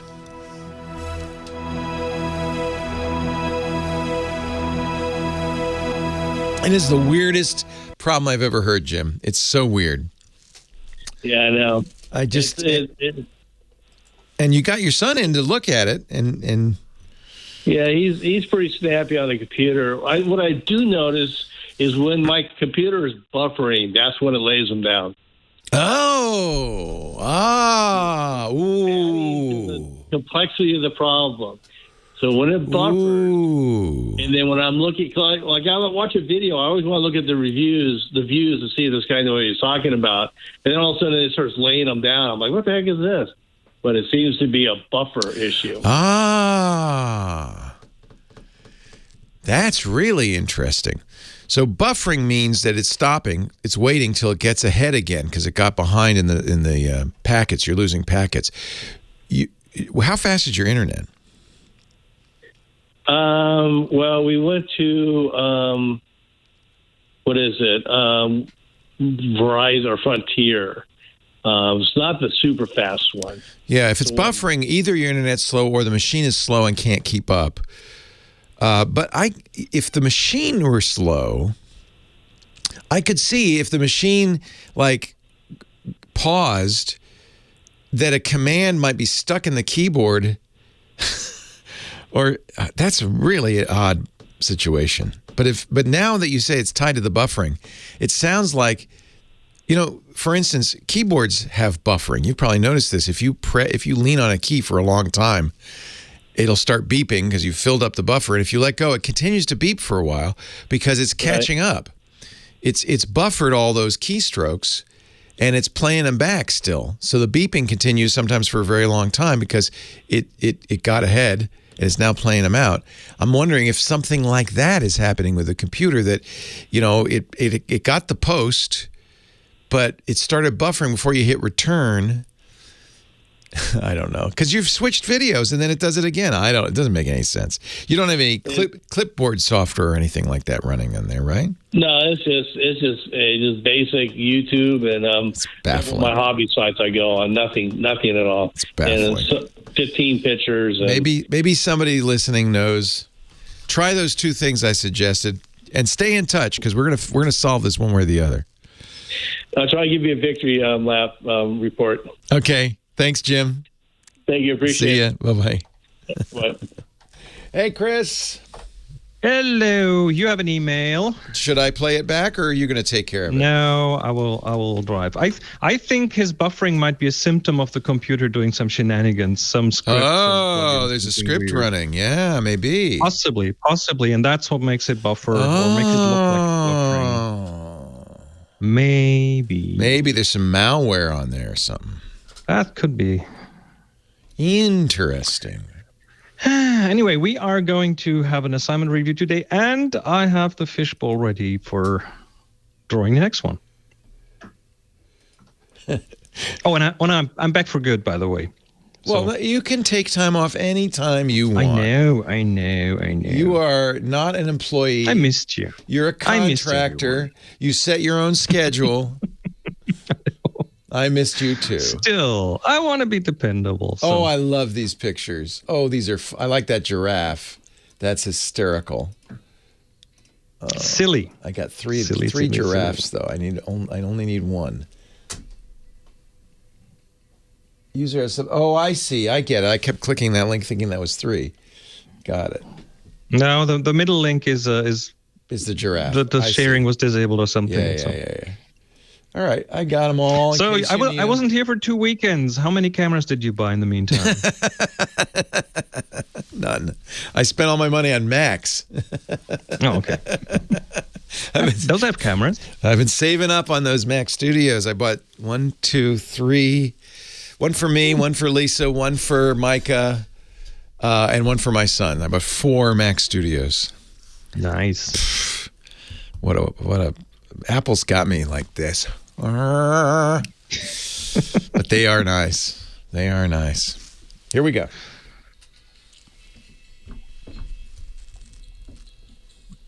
It's time for our photo guy. He's back, ladies and gentlemen. Chris Marquardt, my personal photo sensei at sensei.photo, SENSEI.photo. He is a professional photographer. He's an author. He's written so many good books on photography, including film photography, wide-angle photography. He does photo workshops, photo coaching, and, of course, hosts the original photography podcast, Tips from the Top Floor at TFTTF.com. Hello, Chris Marquardt. Hello. What a nice introduction. I had Thank to give you so the much. full one, the whole thing. I spent several hours today working on the 3rd edition of the Film Photography Handbook. So that is, there's so much going on in the film photography world. It's amazing. Who would have thought that's like 10 years ago that there would be news and new films and film is backed up. The prices have gone through the roof. Yeah. Somebody's shooting film. In fact, I saw somebody on Reddit this morning posted a thought. What if one of the big camera companies like Nikon released a new film camera with all the technology? I saw that exact post. Wouldn't that be interesting? Yes. Yes, it's not happening. No. It's not. We've gone digital. There's no going back. But that's nice for people who like the film, the quality. And Chris's book is excellent. It got me inspired, that's for sure. Today, we're doing a photo assignment review. Yes, it's about time to look at the photos that everyone sent in. We have a whole bunch of them here. Let me bring them on the screen. The assignment is what, silly? Was it silly? A silly assignment. Yes, it was the... We have the paper here. We have the you silly saved assignment. it, so no one can doubt. This right next to the screen. No, this is a reminder for myself. So we have a whole bunch of silly pictures or pictures that depict something silly, and I have, again, chosen 3 of them. There were some very silly, fun pictures. Thank you, everybody. Such good pictures. Yeah. So, this is googly eyes make everything silly. I love googly eyes so much. I have an entire box full of them at different sizes right in my drawer. So, what George did is he put googly eyes on a bowl of fruit, on every single fruit, and put those on a lawn. So we have a silly picture with a lot of like pumpkins and apples and the things. The fruit is scared. Oranges. They're scared they're going to be eaten. They're all very upset, I think. They better be scared. And then there's this nice color contrast between the orange and red fruit and the green grass, and there's some spinach in the bowl. And it's a simple but very silly photo. So I appreciate the effort here. And George sacrificed a whole bunch of googly eyes for that, and that's Thank cool. you. George Sullivan. Well done. Yes. By the way, the title is "Oh No, We're Next." So. Oh yes. Yes. Very important. Right. I know you like titles, so we gotta make sure that's very, very true. Very true. Yeah. So Scott McLagan gave this picture. Is a giraffe, and giraffes. I mean. It makes a silly face. Of course, it's not making a silly face because giraffes don't do that, but it's silly from our anthropomorphic kind of point of view. So he's chewing, I think. If I made that face, it would be a silly face. Yes, for sure. No doubt. A really good picture. So also it's one of those very clear pictures, there's nothing, it's very clear what it's about. There's this giraffe, it's sharp, it's in focus, and then the backdrop is very plain, so there's no distractions there, and that is slightly blurry. So let me just have a look what camera. Oh, it doesn't have any EXIF data, so we don't know what camera, but I bet it's a camera with a bit of a larger sensor, because then you can throw the background out of focus, and that just makes it a very, very clear photo with a clear focus point. Lovely. So, lovely. A portrait. Yes. A portrait. And last but not least, another one with the title by Larry Alboer, No Direction Gnome. So what we're looking at is a unicorn or someone wearing a unicorn costume at a street corner. I have no idea what the unicorn's doing there, why it's there. But then at the same time, we have a sign there that says no U-turn. So we have a unicorn and a no U-turn sign. And this whole thing's pointing in directions, the unicorn's horn pointing somewhere and the U-turn arrow pointing in a different direction. It's just this interesting mix of weirdness. So it tells a story, that's for sure. Oh, it does. It does. Yeah. So, yeah, that's a pretty great find. Kudos, Larry, for finding that and for capturing it, because I think that's what you need to do if you wanna get these street type situations like Larry did. You better have your camera ready. You better be ready to take pictures, because these kind of situations are over within seconds usually. It's all about timing. It's all about the right timing. Good job. Yeah. Very nice. So that's the 3 pictures, and I think we need another assignment. So you know what that means. Time to get out the fishbowl. It's fishbowl time again. Here is the fishbowl, and of course it's still full of adjectives, and I will draw one. I don't know what it is. Let me see. Oh. Expensive. Wow, that's a very interesting one. So here's how this works. It's going to be a month. You got 4 weeks to take pictures. And by the way, you don't need a film camera. You don't need a fancy camera. A camera phone's fine. An Instamatic would be fine.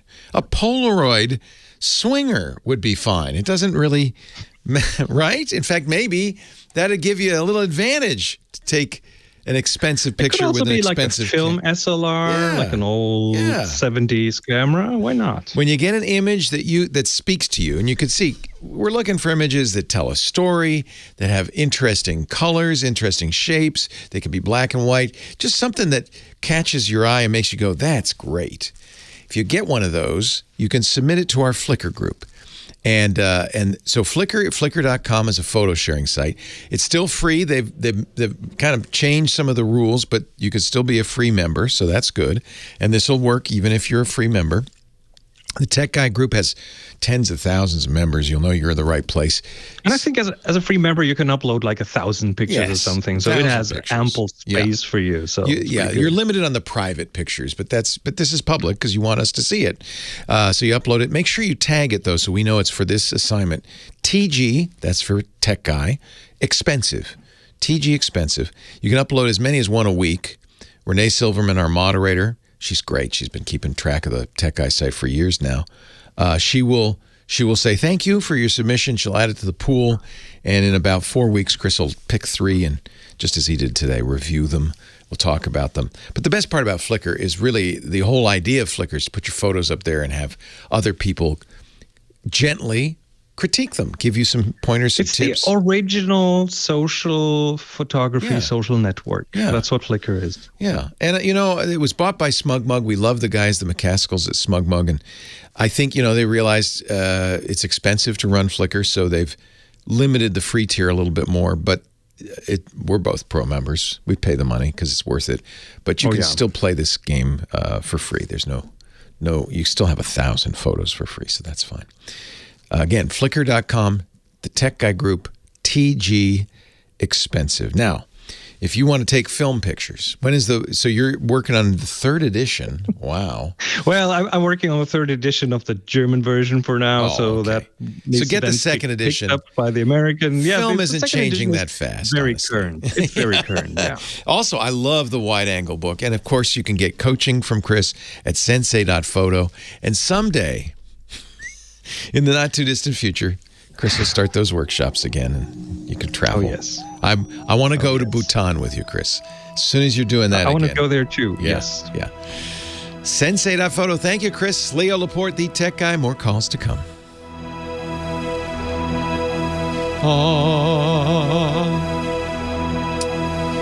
So, what's your prognosis for the hitting the road again? I know you did a local workshop. Hitting the road again. We do a couple of local workshops this year. There's the big Abbey one that we do in southern Germany that takes like an entire week in an old abbey. That sounds is neat. It's a bit of a photo event kind of thing. Yeah. We have a couple planned for the summer, like here around the house, smaller workshops. Travel, it's just way risky right now. Yeah, who knows? Who knows? I mean, we are looking at rising numbers again after they decided that we should open up everything again. So BA2. It is unpredictable at this point. So doing something, I mean, there's a financial risk because you need to pre-book things and prepay a lot of things, and then you also have to offer people free cancellations because of the risk. So it's difficult. It's really difficult at this point. Yeah, I wouldn't for a while. Yeah, I'm holding back on the travel for sure. Yeah. We've got the Twit cruise coming up in July. I'm hopeful. I'm pretty sure it's to Alaska, so we're not leaving the country. I'm pretty sure it's going to be okay by July. But our big Abbey workshop is end of May, and I think that will be all right. So yeah. Crossing our fingers. Thank you, Chris. Stay safe. Have a wonderful week.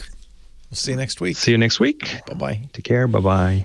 So Alex just mailed me back that photogrammetry workshop that took about 20 hours to do on the Mac Studio on his i9-based 16-inch PowerBook. Runs for 3 days, then crashes. So I think it's definitely better.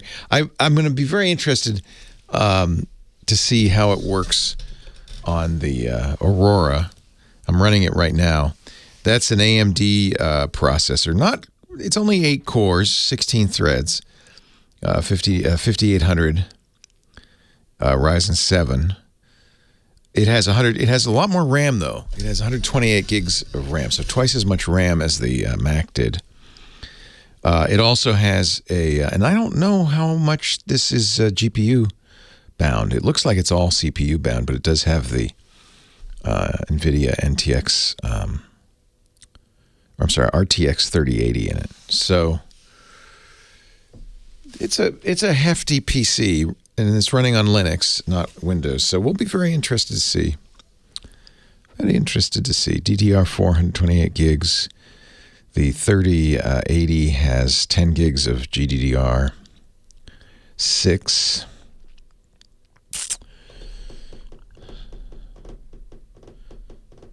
Very interested to see. It doesn't look like on the benchmark that it's using the GPU on the Mac Studio much. The program is Metashape, running. I think it's called Metashape from AGI Soft. It's what's nice is it's cross-platform, so that's really good. So it has Linux, Windows, and Mac versions. So, and Alex's instructions were to turn everything up all to the max.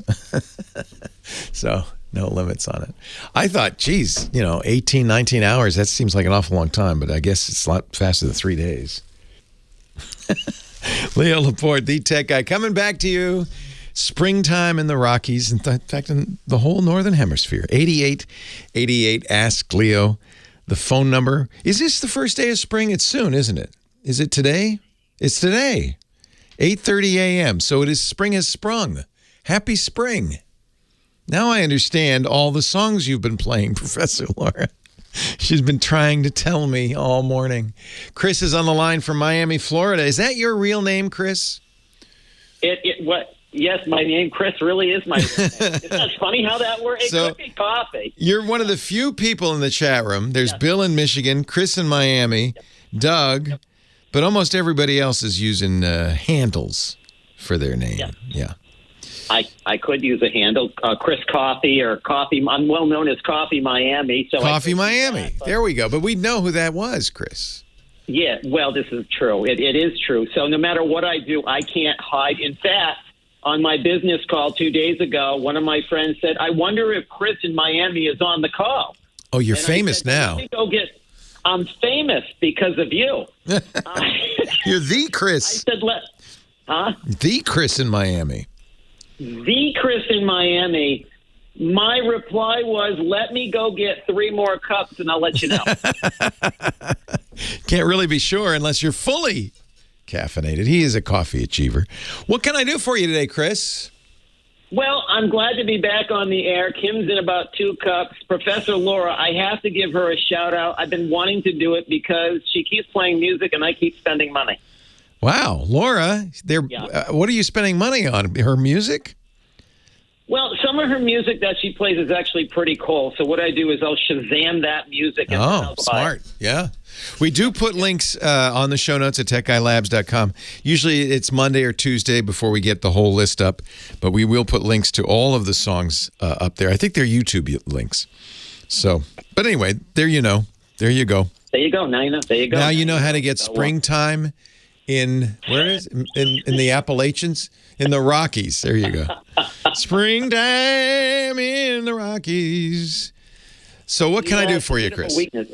Well, I got rid of, I have the Web Pass by Google Fiber, so I now have 2 points, and I'm flying at about 900 megabytes per second. Oh, so jealous. Got that. So jealous. I know you mentioned that. It's stuck in my head now. I mentioned that to the tech. I said, I have an incredible fella in California, Leo Laporte. He says, the tech guy. I said, yeah. Oh, nice. He so wants this.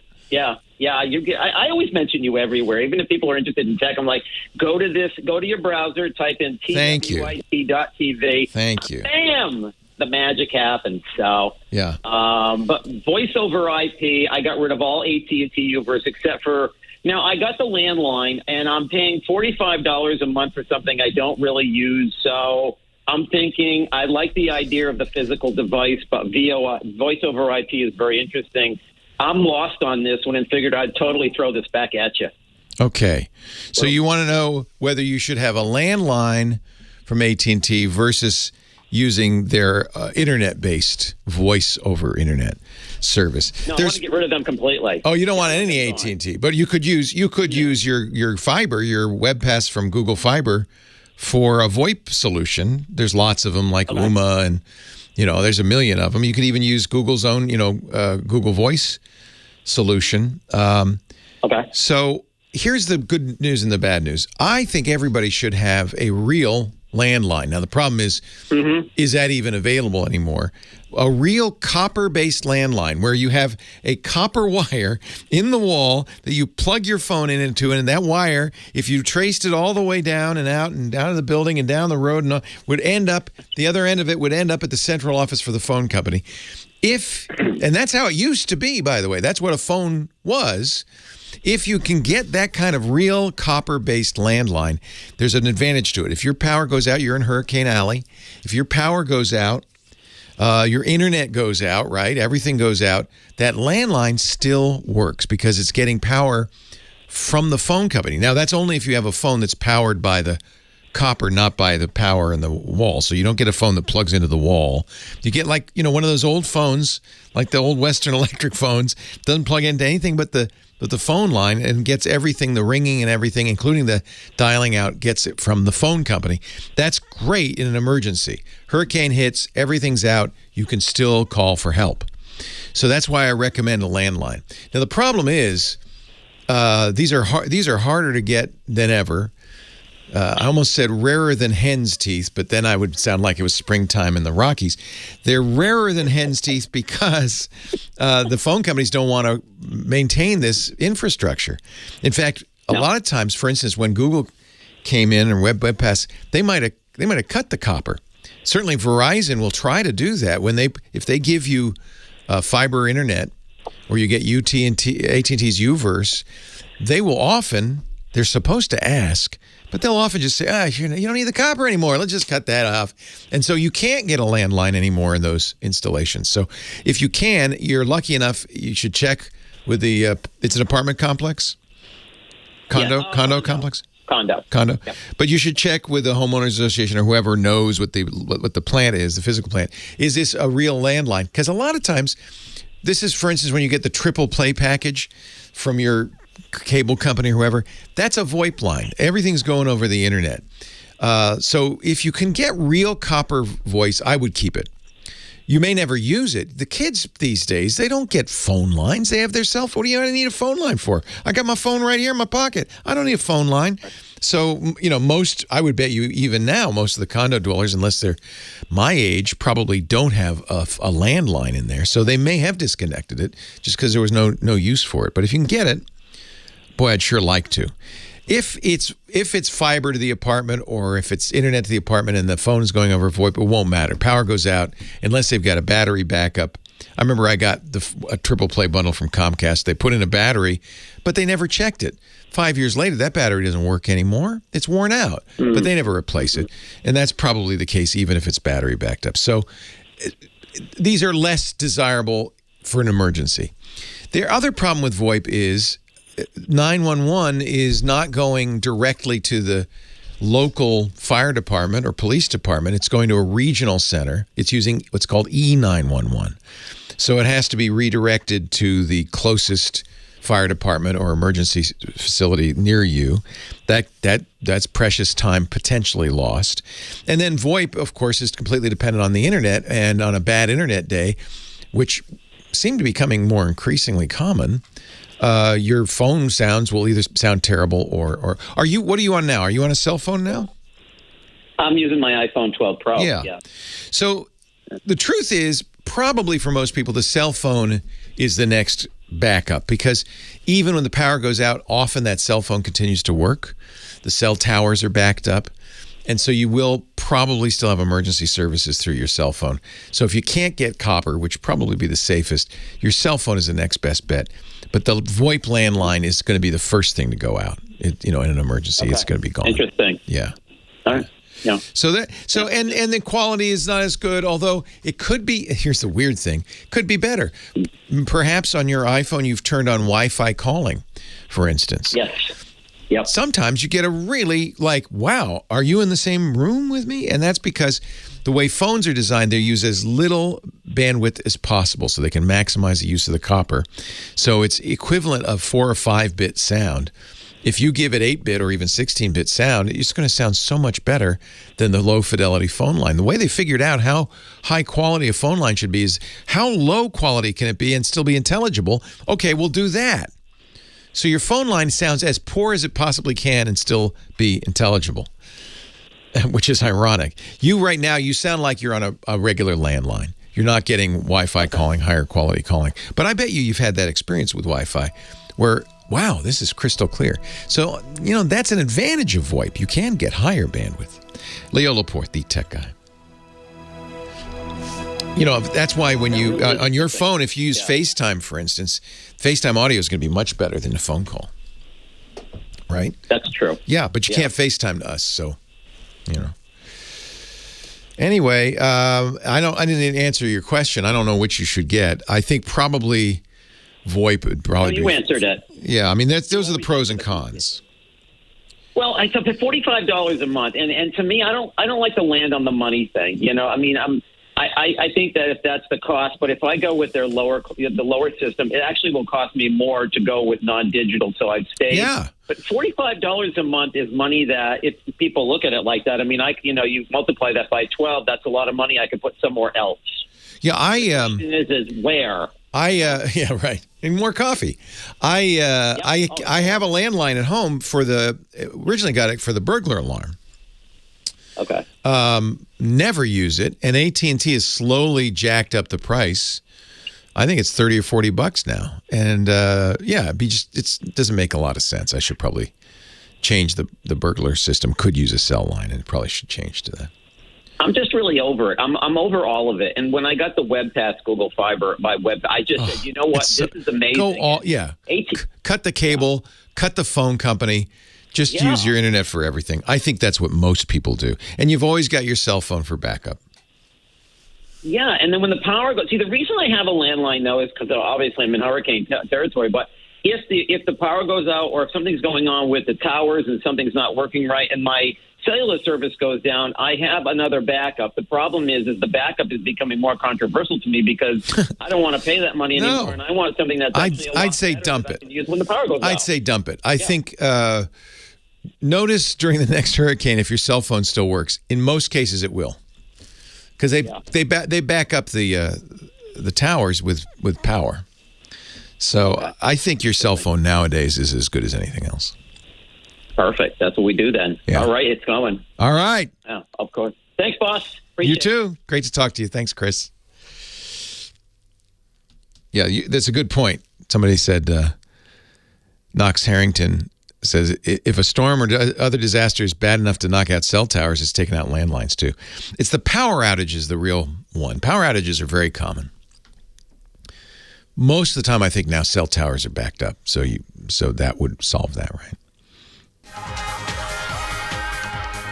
Well, hey, how are you today? Leo Laporte here, the tech guy. Time to talk computers, the internet, home theater, digital photography, smartphones, smartwatches, all that jazz. 8888. Ask Leo is the phone number, 888-827-5536. Toll free from anywhere in the U.S. or Canada. Outside that area, you can still call, but it'll be, using that VoIP thing, Skype out or something like that. 8888 Ask Leo. Website, techguylabs.com. I should have mentioned this last hour when we had Chris Marquardt on. Art Chandra in our chat room mentioned that, do you know the YouTube channel Smarter Every Day? Really good YouTube channel. Destin, who does that, is doing a 3-part series on how Kodak makes film. Kodak's film production. I think that sounds fantastic. YouTube's amazing, isn't it? I mean, for every stupid, silly thing on YouTube, there is something just incredible, and you don't have to watch all the stupid, silly stuff. How does film actually work? Actually, it looks like he started this last year. But there's a lot of stuff on film. Interesting. Oh yeah, they do. How does Kodak make film? This is a new one. I guess Destin is a film buff. So he's got a Kodak factory tour up on YouTube right now. Channel is Smarter Every Day. 88. I'll give you a little plug, Destin. 8888 Ask Leo. The phone number on the line from Cooper City, Florida. Skylar. Hi, Skylar. Yeah, hi, Leo. Happy spring day to you. Happy spring. I didn't even know. I didn't either. It was a surprise to me.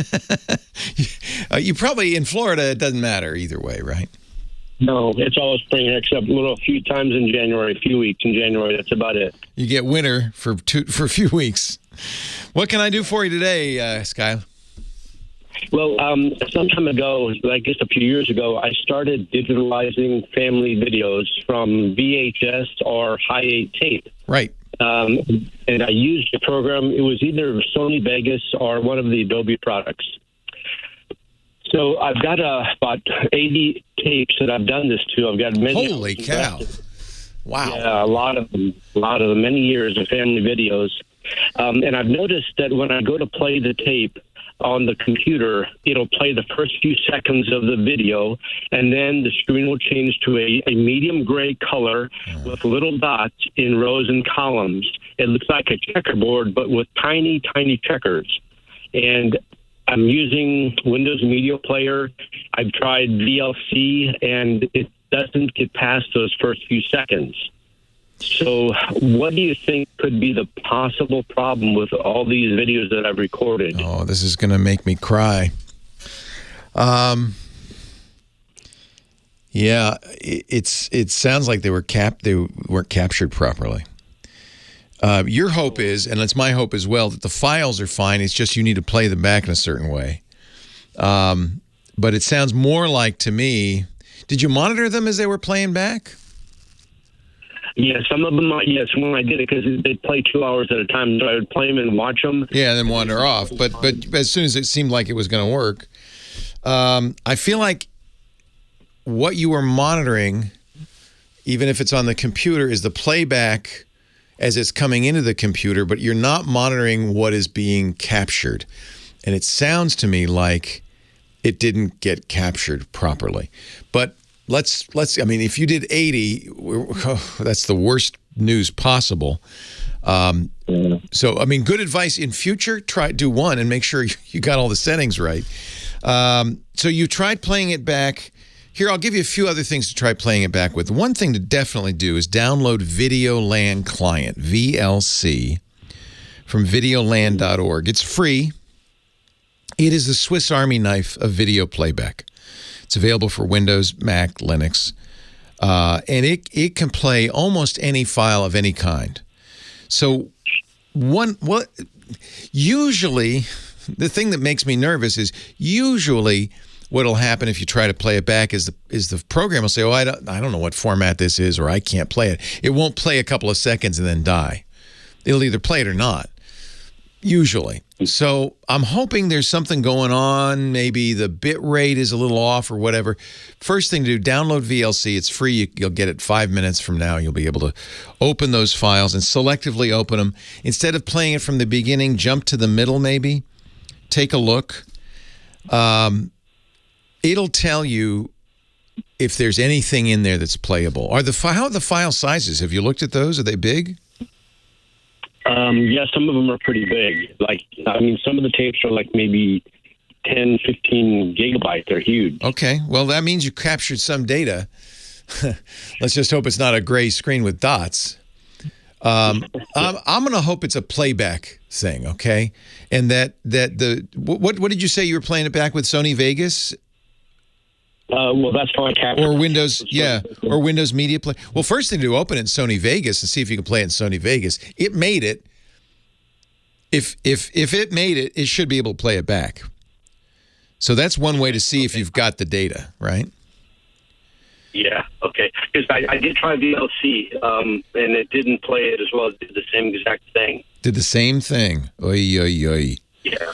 Oy, oy, oy. The worst nightmare would be you got 80 tapes and nothing, and you have to start over.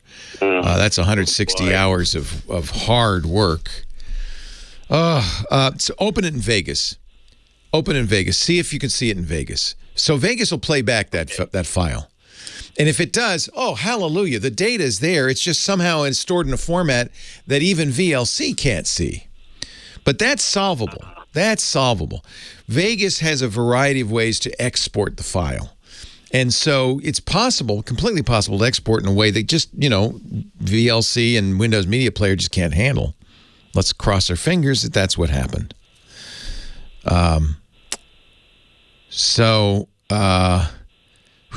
And you didn't throw away the tapes, I'm sure, right? Right, still got them, and I'm hoping that the camcorder still works too. Yeah, that's one of the problems, isn't it? Yeah, you got to play them back. I have a bunch of high 8 tapes. I don't have a high 8 recorder anymore. I'm going to have to find a service bureau to do it. Open them in Vegas, see if they're there. Then look at what you're exporting them as. The best thing to export them as these days would be MP5. But for maximum compatibility, MP4. Did you want to put them on a DVD? Yeah, that might be an option in the future. Yeah. In Vegas, we'll have a DVD. Yeah, Vegas will have a way to burn it, DVD. I think that's the first thing you do. There are programs you can use to figure out what's in that file. What's the extension, the dot extension after the dot? I believe they're AVIs. Okay. I know some of the ones that are newer, the digital recorder, they're MTS. But I think the old tapes, more younger, with the kids are younger, it's like more of an AVI. Yeah. So AVI is the Windows container format, can contain a variety of different codecs. MOV is what QuickTime uses.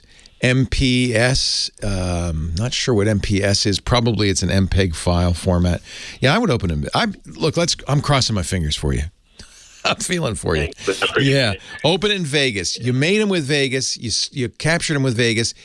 If there's data there, Vegas will see it. And if you can see it and you can go through it and say, oh, yeah, it's all there, then the thing is to write it out in a format that's more compatible. Probably, your best bet at MP4. The good news is the quality because you're taking it from VHS and from 8 millimeter, isn't so great that MPEG-4 will be plenty for it. MP5 is a little smaller file size with higher quality. It's the more modern standard. I'm going to hope you saved it in a format that just for some reason can't be read by other things. It may be a Vegas format that only Vegas can read. So open in Vegas and cross your fingers. I hope so. Very good. Otherwise, Thanks, man. you got a long haul ahead of you. I'm sorry. 8888 Ask Leo. There are programs, we'll put a link in the show notes, programs like Media Info, which will look at the file, tell you what's in there. If you got that information, put it in our chat room. Maybe they could help you. Leo Laporte, the tech guy.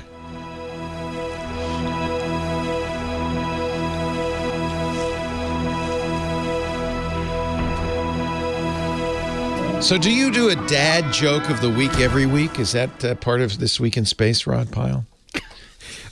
Dad joke? Are those dad jokes? Space joke. Yeah, okay, they're dad jokes. Yeah, pretty much.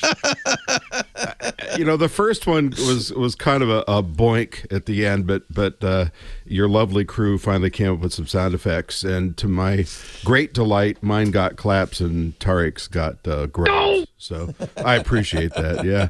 Hey, I really feel for your last caller. There you go. Oh yeah. Have you ever done that? Ripped a bunch of 80 hours, and the thing is, he didn't check it. Yeah, no, I haven't done that because I'm an obsessive checker. But I have footage archives going back to the late 80s. I have beta, I have digibeta, I have DV, I have mini disc, all this stuff from documentaries of the past. Most of it's not digitized. So I hope when I put those tapes back in the decks that I have sitting in storage that they play. Yeah. Oh my God. By the way, got my first Blue Land shipment. Oh, do you like it? It's sensational. I know. I mean, just the unboxing. I'm not an unboxer, right? It's like, just get the package. No, I love it. It's wrapped in tissue. And it's I know. They do a nice job. The bottles are sensational. The colors are great. My girlfriend was thrilled. She's like, look, these are beautiful. And I said, yeah, they are. They don't have all that, weird labeling on them and all that stuff. No. And it saves you money and saves water, saves the planet. I think it's a good thing. Minimal, yeah. So I was sponsor really alert. That's a Yeah, sponsor. And I hope they sent you alert. some, right? Well, they did, and from now on, I'm going to be on subscription. Oh, I ordered. I know. We just love it. I ordered so much. I bought a bunch. In fact, I bought it for my daughter too. I mean, I'm a big fan. Yeah. And it's really cool to watch the little tablets fizz. I mean, I realize I'm being a little obsessive here, but it's like, they're neat, Well, the first time I overfilled the bottle, which kind of didn't work out too well, but was that a show? Yeah, it's like Mentos and Diet Coke. Oh, yeah. Yeah, so now I realize there's a fill line. I'll fill it to there. Actually, I'm ready to do a refill on my hand soap in my sink at home. I use it every day. And I got I mentioned this in the ad. I got the Christmas package, which is like candy cane and gingerbread. The whole house smells like it's kind of fun. It's kind of fun. Wash your hands with gingerbread. So, by the way, I got sent the picture. Okay, yes. I sent you the photos for the rollout, and the third episode of This Week in Space is called The Orbital Junkyard, just in case anybody asks. I know. I heard you talking about it. Very cool. Yeah. Fun. Very cool. All right. I have your photos. Right. Okay. I will be ready to launch, if you will. Yes, sir. It starts with photo 2. Is that correct? You can really in any order. Okay. Yeah. I got some all. All right, sir. We'll talk in a bit. I'll be here. Let the show begin. I got my my Stream Deck, slowly reprogramming it.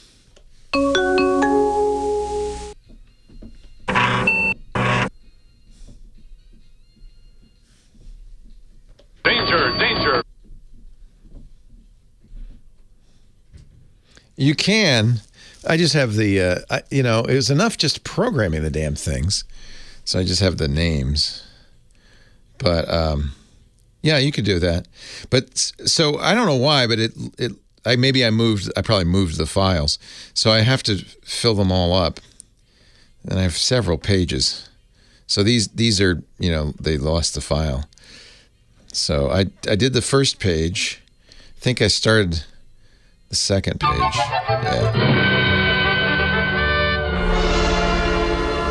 Yeah. So I got through. Leo Laporte, the tech guy, 8888. Ask Leo. The phone number. Rod Pyle, spaceman, steely-eyed rocket man, coming up in just a little bit to talk about Artemis. We're going to the moon again. Wow. But first, Jeff in New City, New York. Hello, Jeff. Leo Laporte, the tech guy. Hey, Leo. How you doing today? I'm great. How you doing? I'm good. Thanks for taking my call. Two quick questions. One is there such a thing to program another universal remote using a universal remote?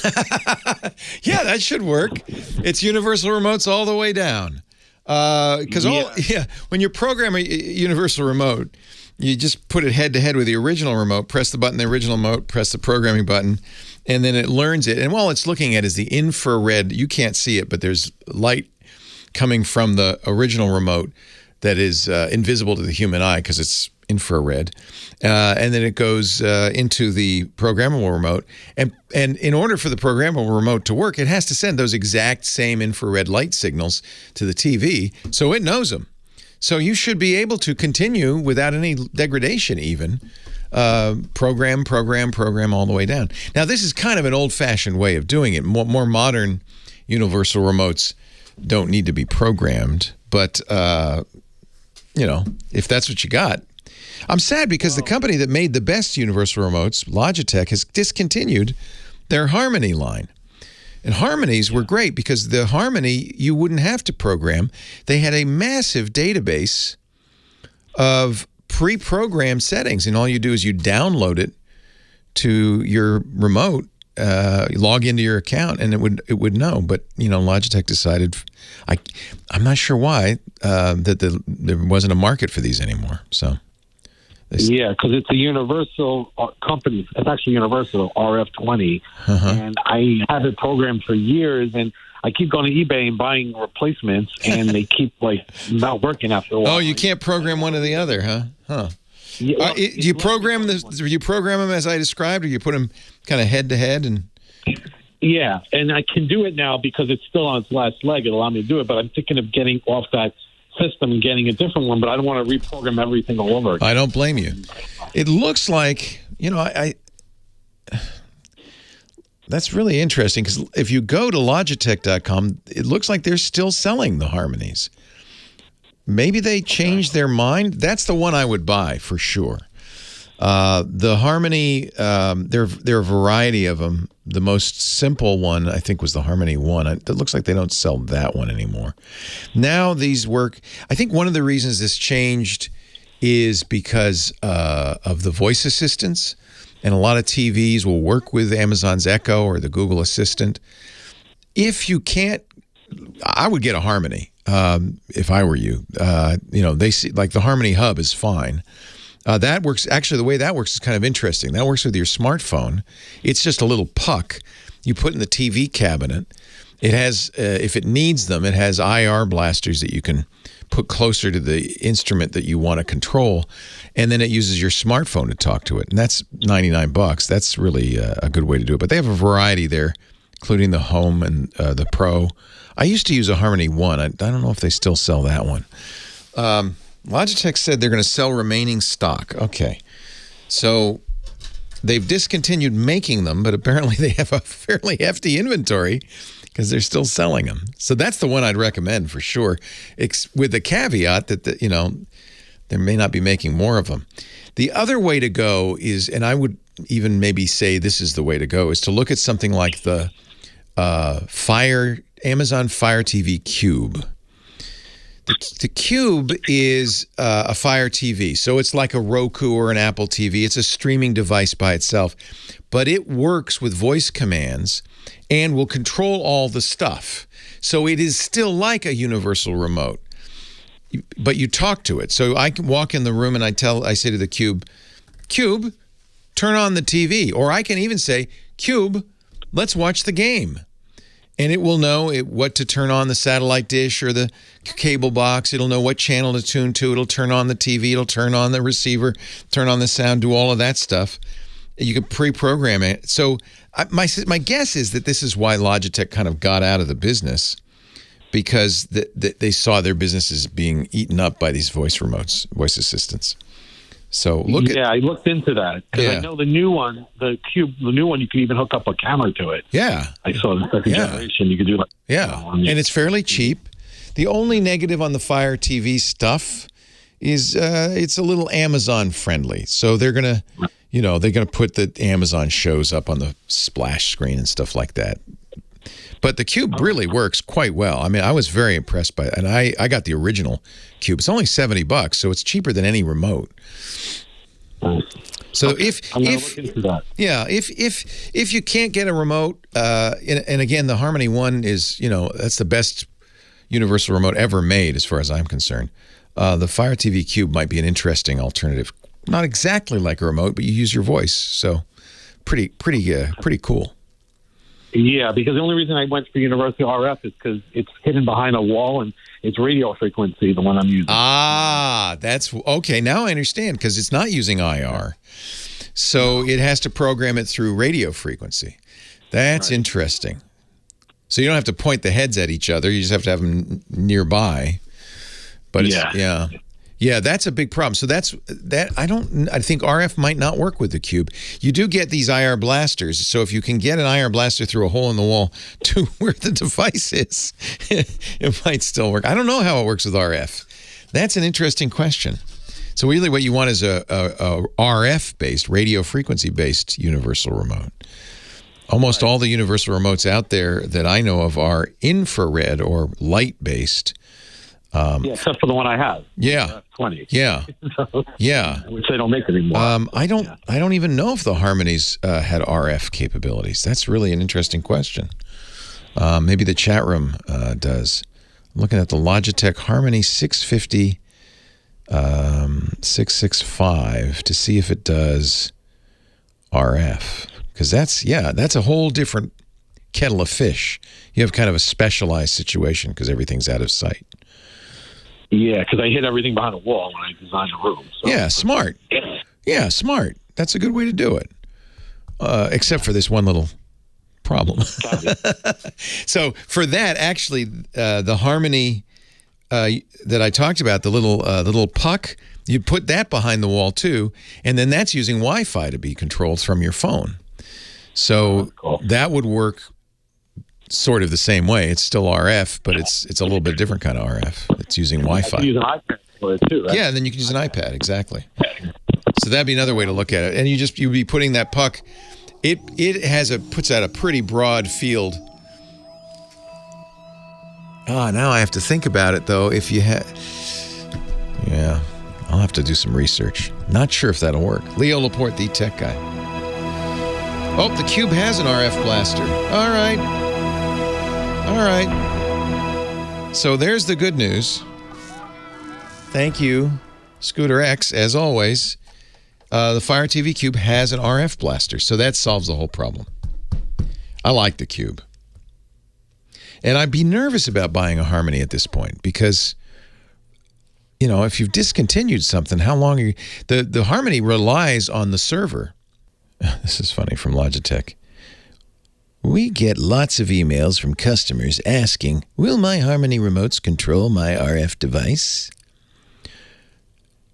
All Harmony models, including the Harmony 300, can only control infrared devices. They cannot control RF devices. So, no. But if your stuff in the wall does IR, if it's in the wall, I mean, I don't know how you hooked it up. If it only did RF, then you need to get the Fire TV Cube. It seems like that'd be the solution. Yeah, use RF on the Fire TV Cube. Now I want to get my Cube set up. Are you calling somebody on the bat phone there? Oh, sorry. What is that? Is that a bat phone? What do you have there? This is. I was just thinking for later in the podcast or a video when I got to call NASA, I could say, "Hey, Gene Kranz, hotline, answer, buddy. Hotline. Look at the little button on it and everything. What is that very Cold from? War. It's an Air Force Redline handset. Yeah. Wow. So because it's non-working. I buy stuff like that. Yeah, well, I would too if I. Currently non-working because, I used to have the. See if I still have it. You had one of everything cool, I think. Oh, I had a handset, Western Electric handset that had a cell phone in it, and you could put it on the table and dial. One of these, like that. Yeah, yeah, that's awesome. Batman, we need you. Retcon's joke. Oh God, don't let me be Adam West. Hello, citizen. Hello, citizen. Oh, man. Yeah, we're of a certain age if we remember that. I'm reminded every day when my son says, "Okay, boomer." Okay, he doesn't say boomer. it often, actually, but every now and then, it's just enough to put me back on my heels. Oh God, kids today, I tell you.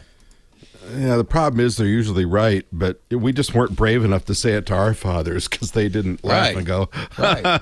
They said, "I'm going to backhand you, Junior." I used to have the in-like Flint phone ring. Let me see. Did you have that phone with the red button on the bottom? No, I would have liked Oh, because those were...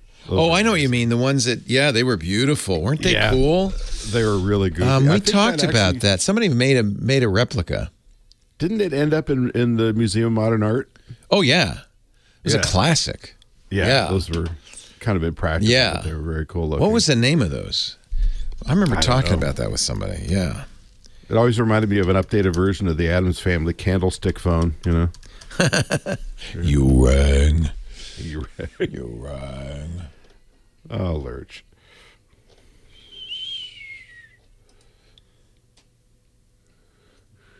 Oh, this is also the Museum of Modern Art.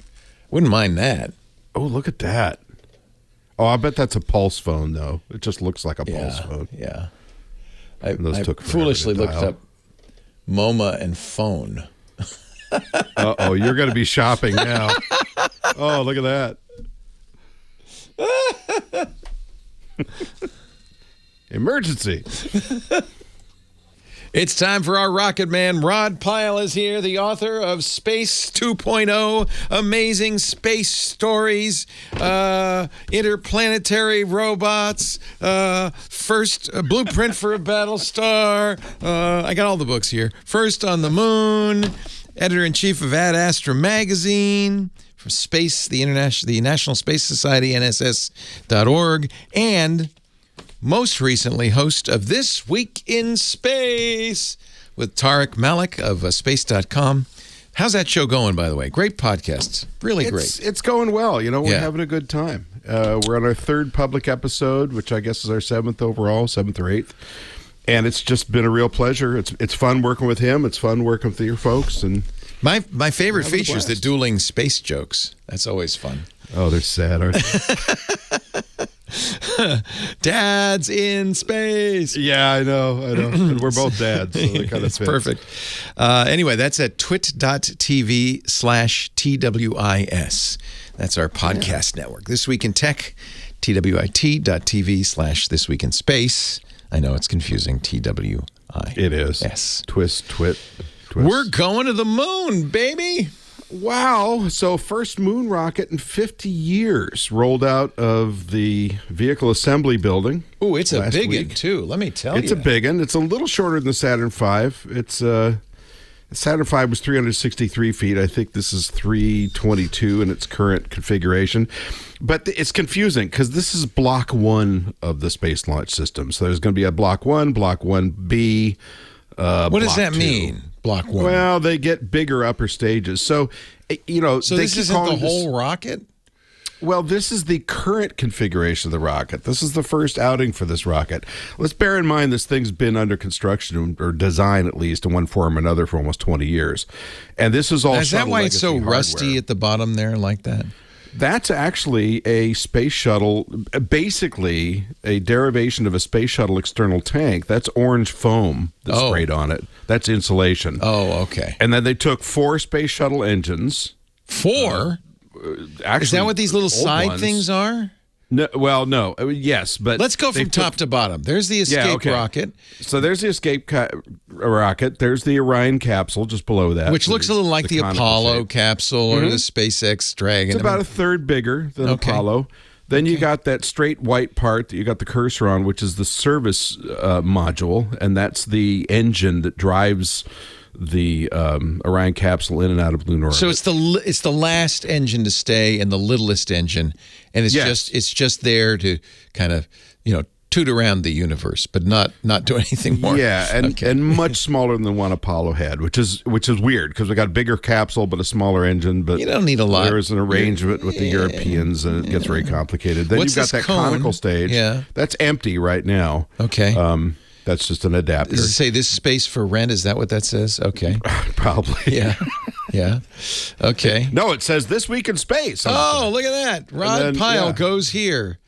And Wouldn't that be great? And then underneath it, that's what I call the Rusty, the orange foam covered stages. These are the big rockets, the big engines. Liquid hydrogen, liquid oxygen tanks, and then at the bottom of that are 4 legacy space shuttle engines because they wanted this to be, quote, cost effective, unquote, using shuttle hardware. It ended up not being so, but it's the government, And then on the side are 2 extended versions of the space shuttle solid rocket boosters. So it's really different from the Saturn V. They keep trying to compare this to Saturn V, but the Saturn V was all liquid engines, and it had 3 stages. This is liquids in the center, solid engines on the side, and it's really just got the one main stage plus the 2 side boosters. So although it's touted as being more powerful than the Saturn V, it actually can't put as much payload up to Earth orbit or to the moon in this configuration because of that weak upper stage, that white area at the top, that white cylinder. Eventually, it'll be bigger and have more mojo. But, this one is intended to... So right now, they've rolled it from the vehicle assembly building, which is that big building with the 2 roll-up doors, out to pad 39B, which is one of 2 launch pads in the Apollo era. It only launched one Saturn V, actually, Apollo 10, but it launched a bunch of shuttle flights and so forth.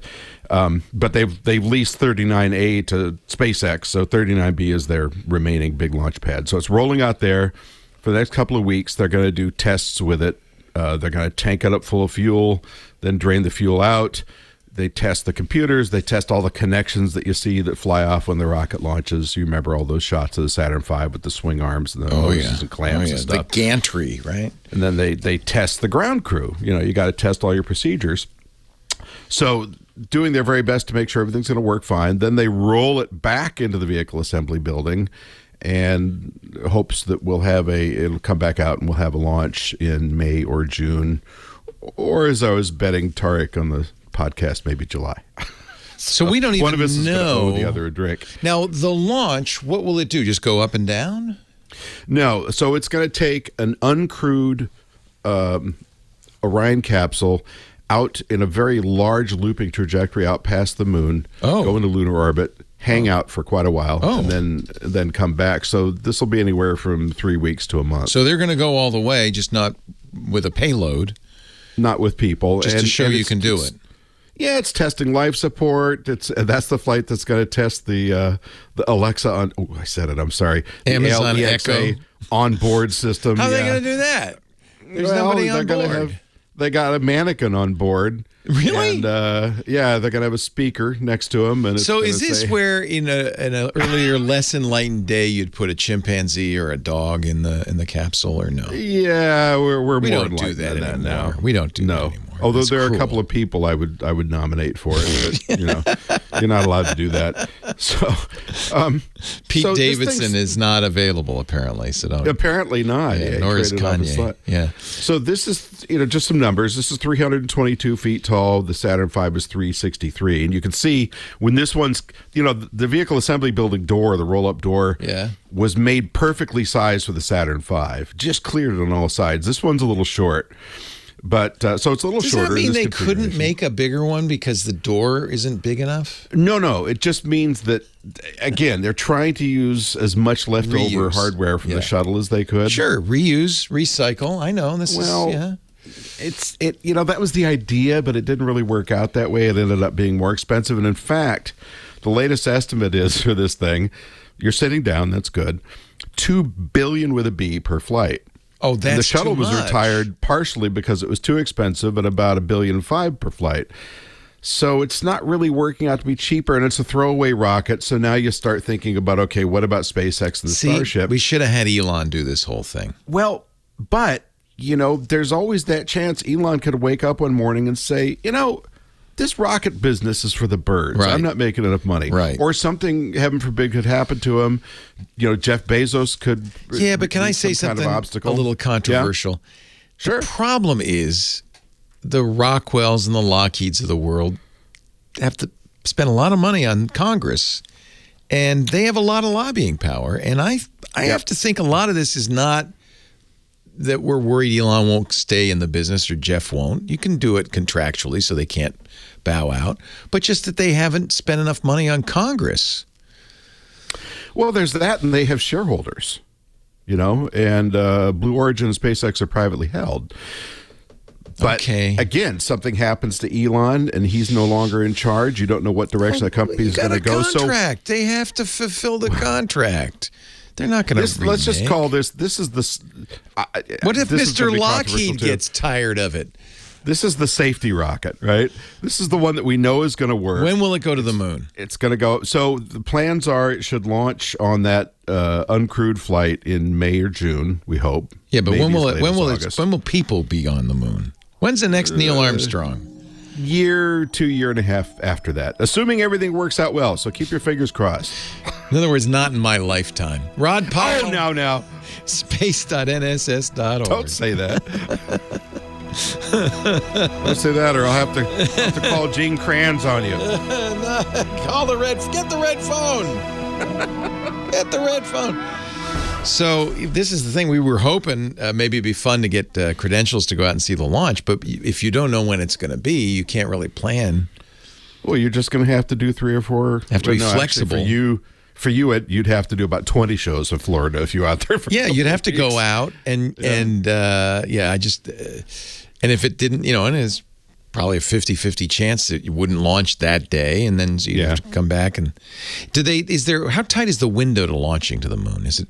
It sounds like it's not as tight as, say, going to Mars. It's not, but there are windows. They tend to extend for days and days.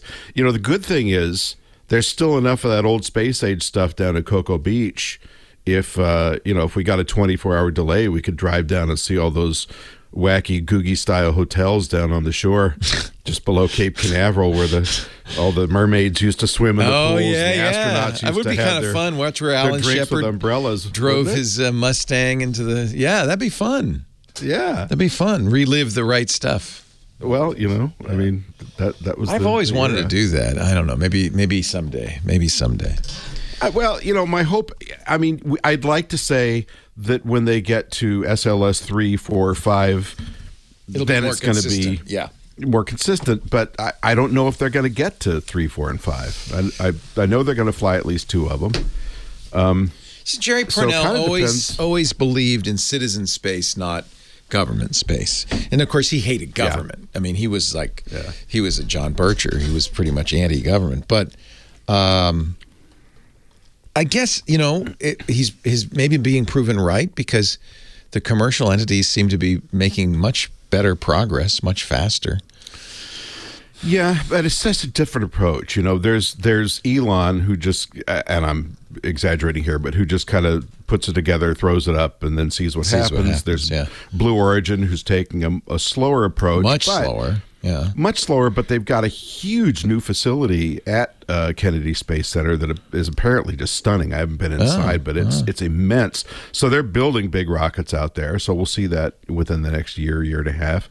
And then you've got Space Launch System, which is, as you said, the traditional contractors, and they're being very careful because if you're doing traditional contracting, Congress doesn't like it if your rocket blows up. They furrow their brows and Congress mash their teeth. Congress, and it's like, guys, let them have a little bit more leeway. This is the challenge. If it were easy, China would be doing it. Everybody would be doing it. Yes. Right? Latvia would have a heavy launch rocket. I know it's it's hard to parse out. And ultimately, we're going to have to lose some hardware, not cruise, hopefully. But we're going to have to lose some hardware to make sure all this stuff works. Ooh, what are we looking at? This is O Space. Alex Lindsay's Office Hours Global Space Launch. These are amateur rockets. Those are fun. Yeah.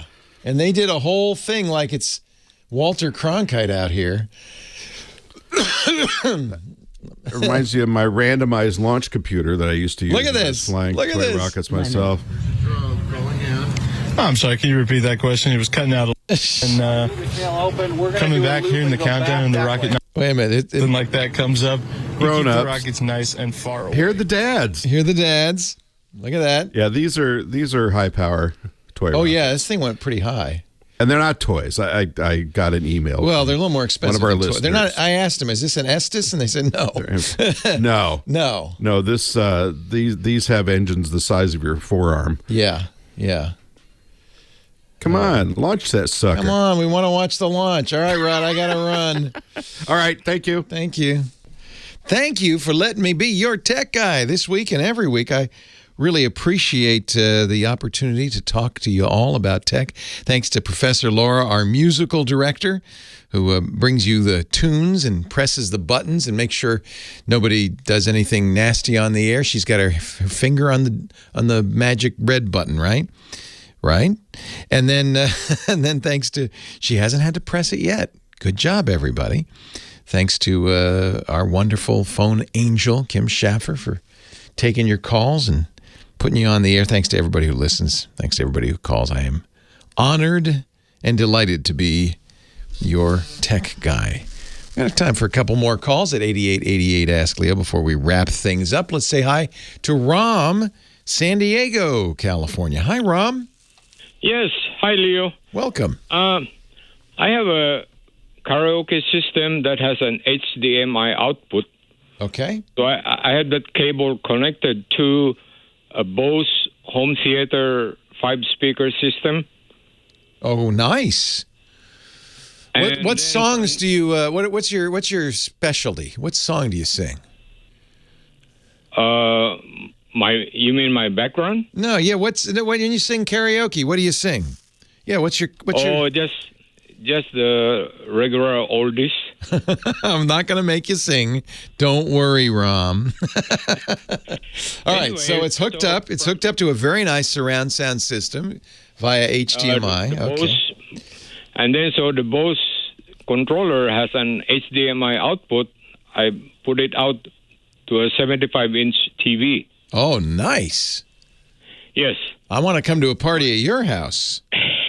My problem is somehow when I'm doing that, the voice seems to be delayed compared to the video. Yeah. Yeah, because that's interesting. So this is a problem in general because video takes longer to decompress. So it's easy for the audio to get out of sync with the video. And how bad is it, though? How close is it? Probably, I don't know, maybe some microseconds or something. Yeah.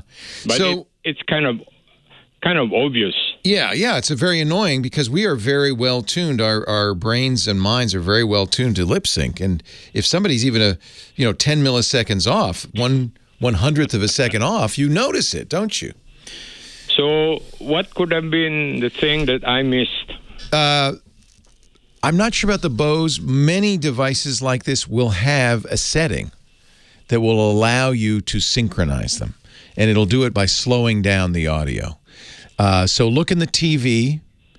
That'd probably be the first place to look. Does the Bose have a menu, an interface? I bet it does, yeah? I don't know if I can... Does it go into... It's going from the karaoke machine into the Bose sound system, which is not an AV receiver. It's a unit that then goes out to all the speakers, right? Yeah, it's just like a controller or something. Yeah. So I think there is an interface on that if you go into the TV, but you might also look on the TV. AVR systems, AV receivers, And TVs often, almost always have a setting like this because this is a very common problem. And Really? Okay. oh yeah. It's because video, it takes longer to decompress than audio. So the audio is always ahead of the video by a little bit. So what if I connect the karaoke direct to the TV? That would be better. The fewer things in the chain, the better. If you did that, in fact, that's one thing to try. Get the Bose out of there. The TV can drive audio, so you could actually connect the TV into the Bose. The Bose probably has optical in. So you take the optical out of the TV. HDMI goes from the karaoke player into the TV. TV's optical out goes into the Bose system. And that might improve it. Yeah, that might improve it. TV, I see. Or even the good old left and right audio. You could do that. Okay. Yeah, so that's the issue. It's just synchronizing audio and video. It's always a problem because audio is ahead of video. But you can always fix that. And it's certainly by getting some of the things out of the chain, you would reduce the amount of delay. So that's something to try. Look for menu settings. They say different things, but sometimes they say lip sync, sometimes they say delay audio, things like that. And then, yeah, absolutely. I would say the best way to do this: have the karaoke machine use the HDMI into the TV. TV will then send the audio out through an optical cable, which the Bose has an optical in, and at least try that. Joanna, Los Angeles, last call of the day. Hi, Joanna. Well, thank you for taking my call. I've been trying to call for like an hour, so thank you for showing up. Sometimes people take weeks to get in, so good on you. Only an hour. I guess I'm blessed. Welcome. So, I'll be quick. Deal. I have an iPhone 6. Now, I can afford any kind of phone I want, but I don't. It makes no sense to me to pay $1,300 for a Verizon phone when all I do is text and email. You don't use any of the apps on your iPhone? You don't play words with friends or anything like that? No. Okay. Just regular. So right now I have what's called a hotspot. So I bought another Dell computer, and Verizon said I had to upgrade my hotspot for $15 a month, but it's still not working sometimes. So if I have to get a newer phone, that's fine. So what my question is, what kind of phone should I get when I am primarily concerned with connecting to the Wi-Fi on my laptop? So you're using your phone as your internet access on your laptop. You don't have any other internet access. Well, I do have it at home, but when I'm out. Oh, okay. So it's not all the time. It's occasionally when you're out, you want to use your phone as a hotspot. Yes, but it doesn't connect to the computer. So an iPhone 6 is pretty old and pretty slow, and it is not going to be as good a hotspot as a more modern phone. But you don't need to buy the latest iPhone 13. There's all sorts of things. In fact, probably for you, the Apple just released it, iPhone SE would be a very good choice. It is as fast as the iPhone 13. It has the same processor in it, but it's a little bit smaller. It does do 5G, including the latest 5G, which the iPhone 6 will not do, and that's much faster. Verizon has now ultra-wideband in many areas. I suspect you're probably going to be able to get it in Los Angeles. Depends where you are in LA, but that would be a much improved situation.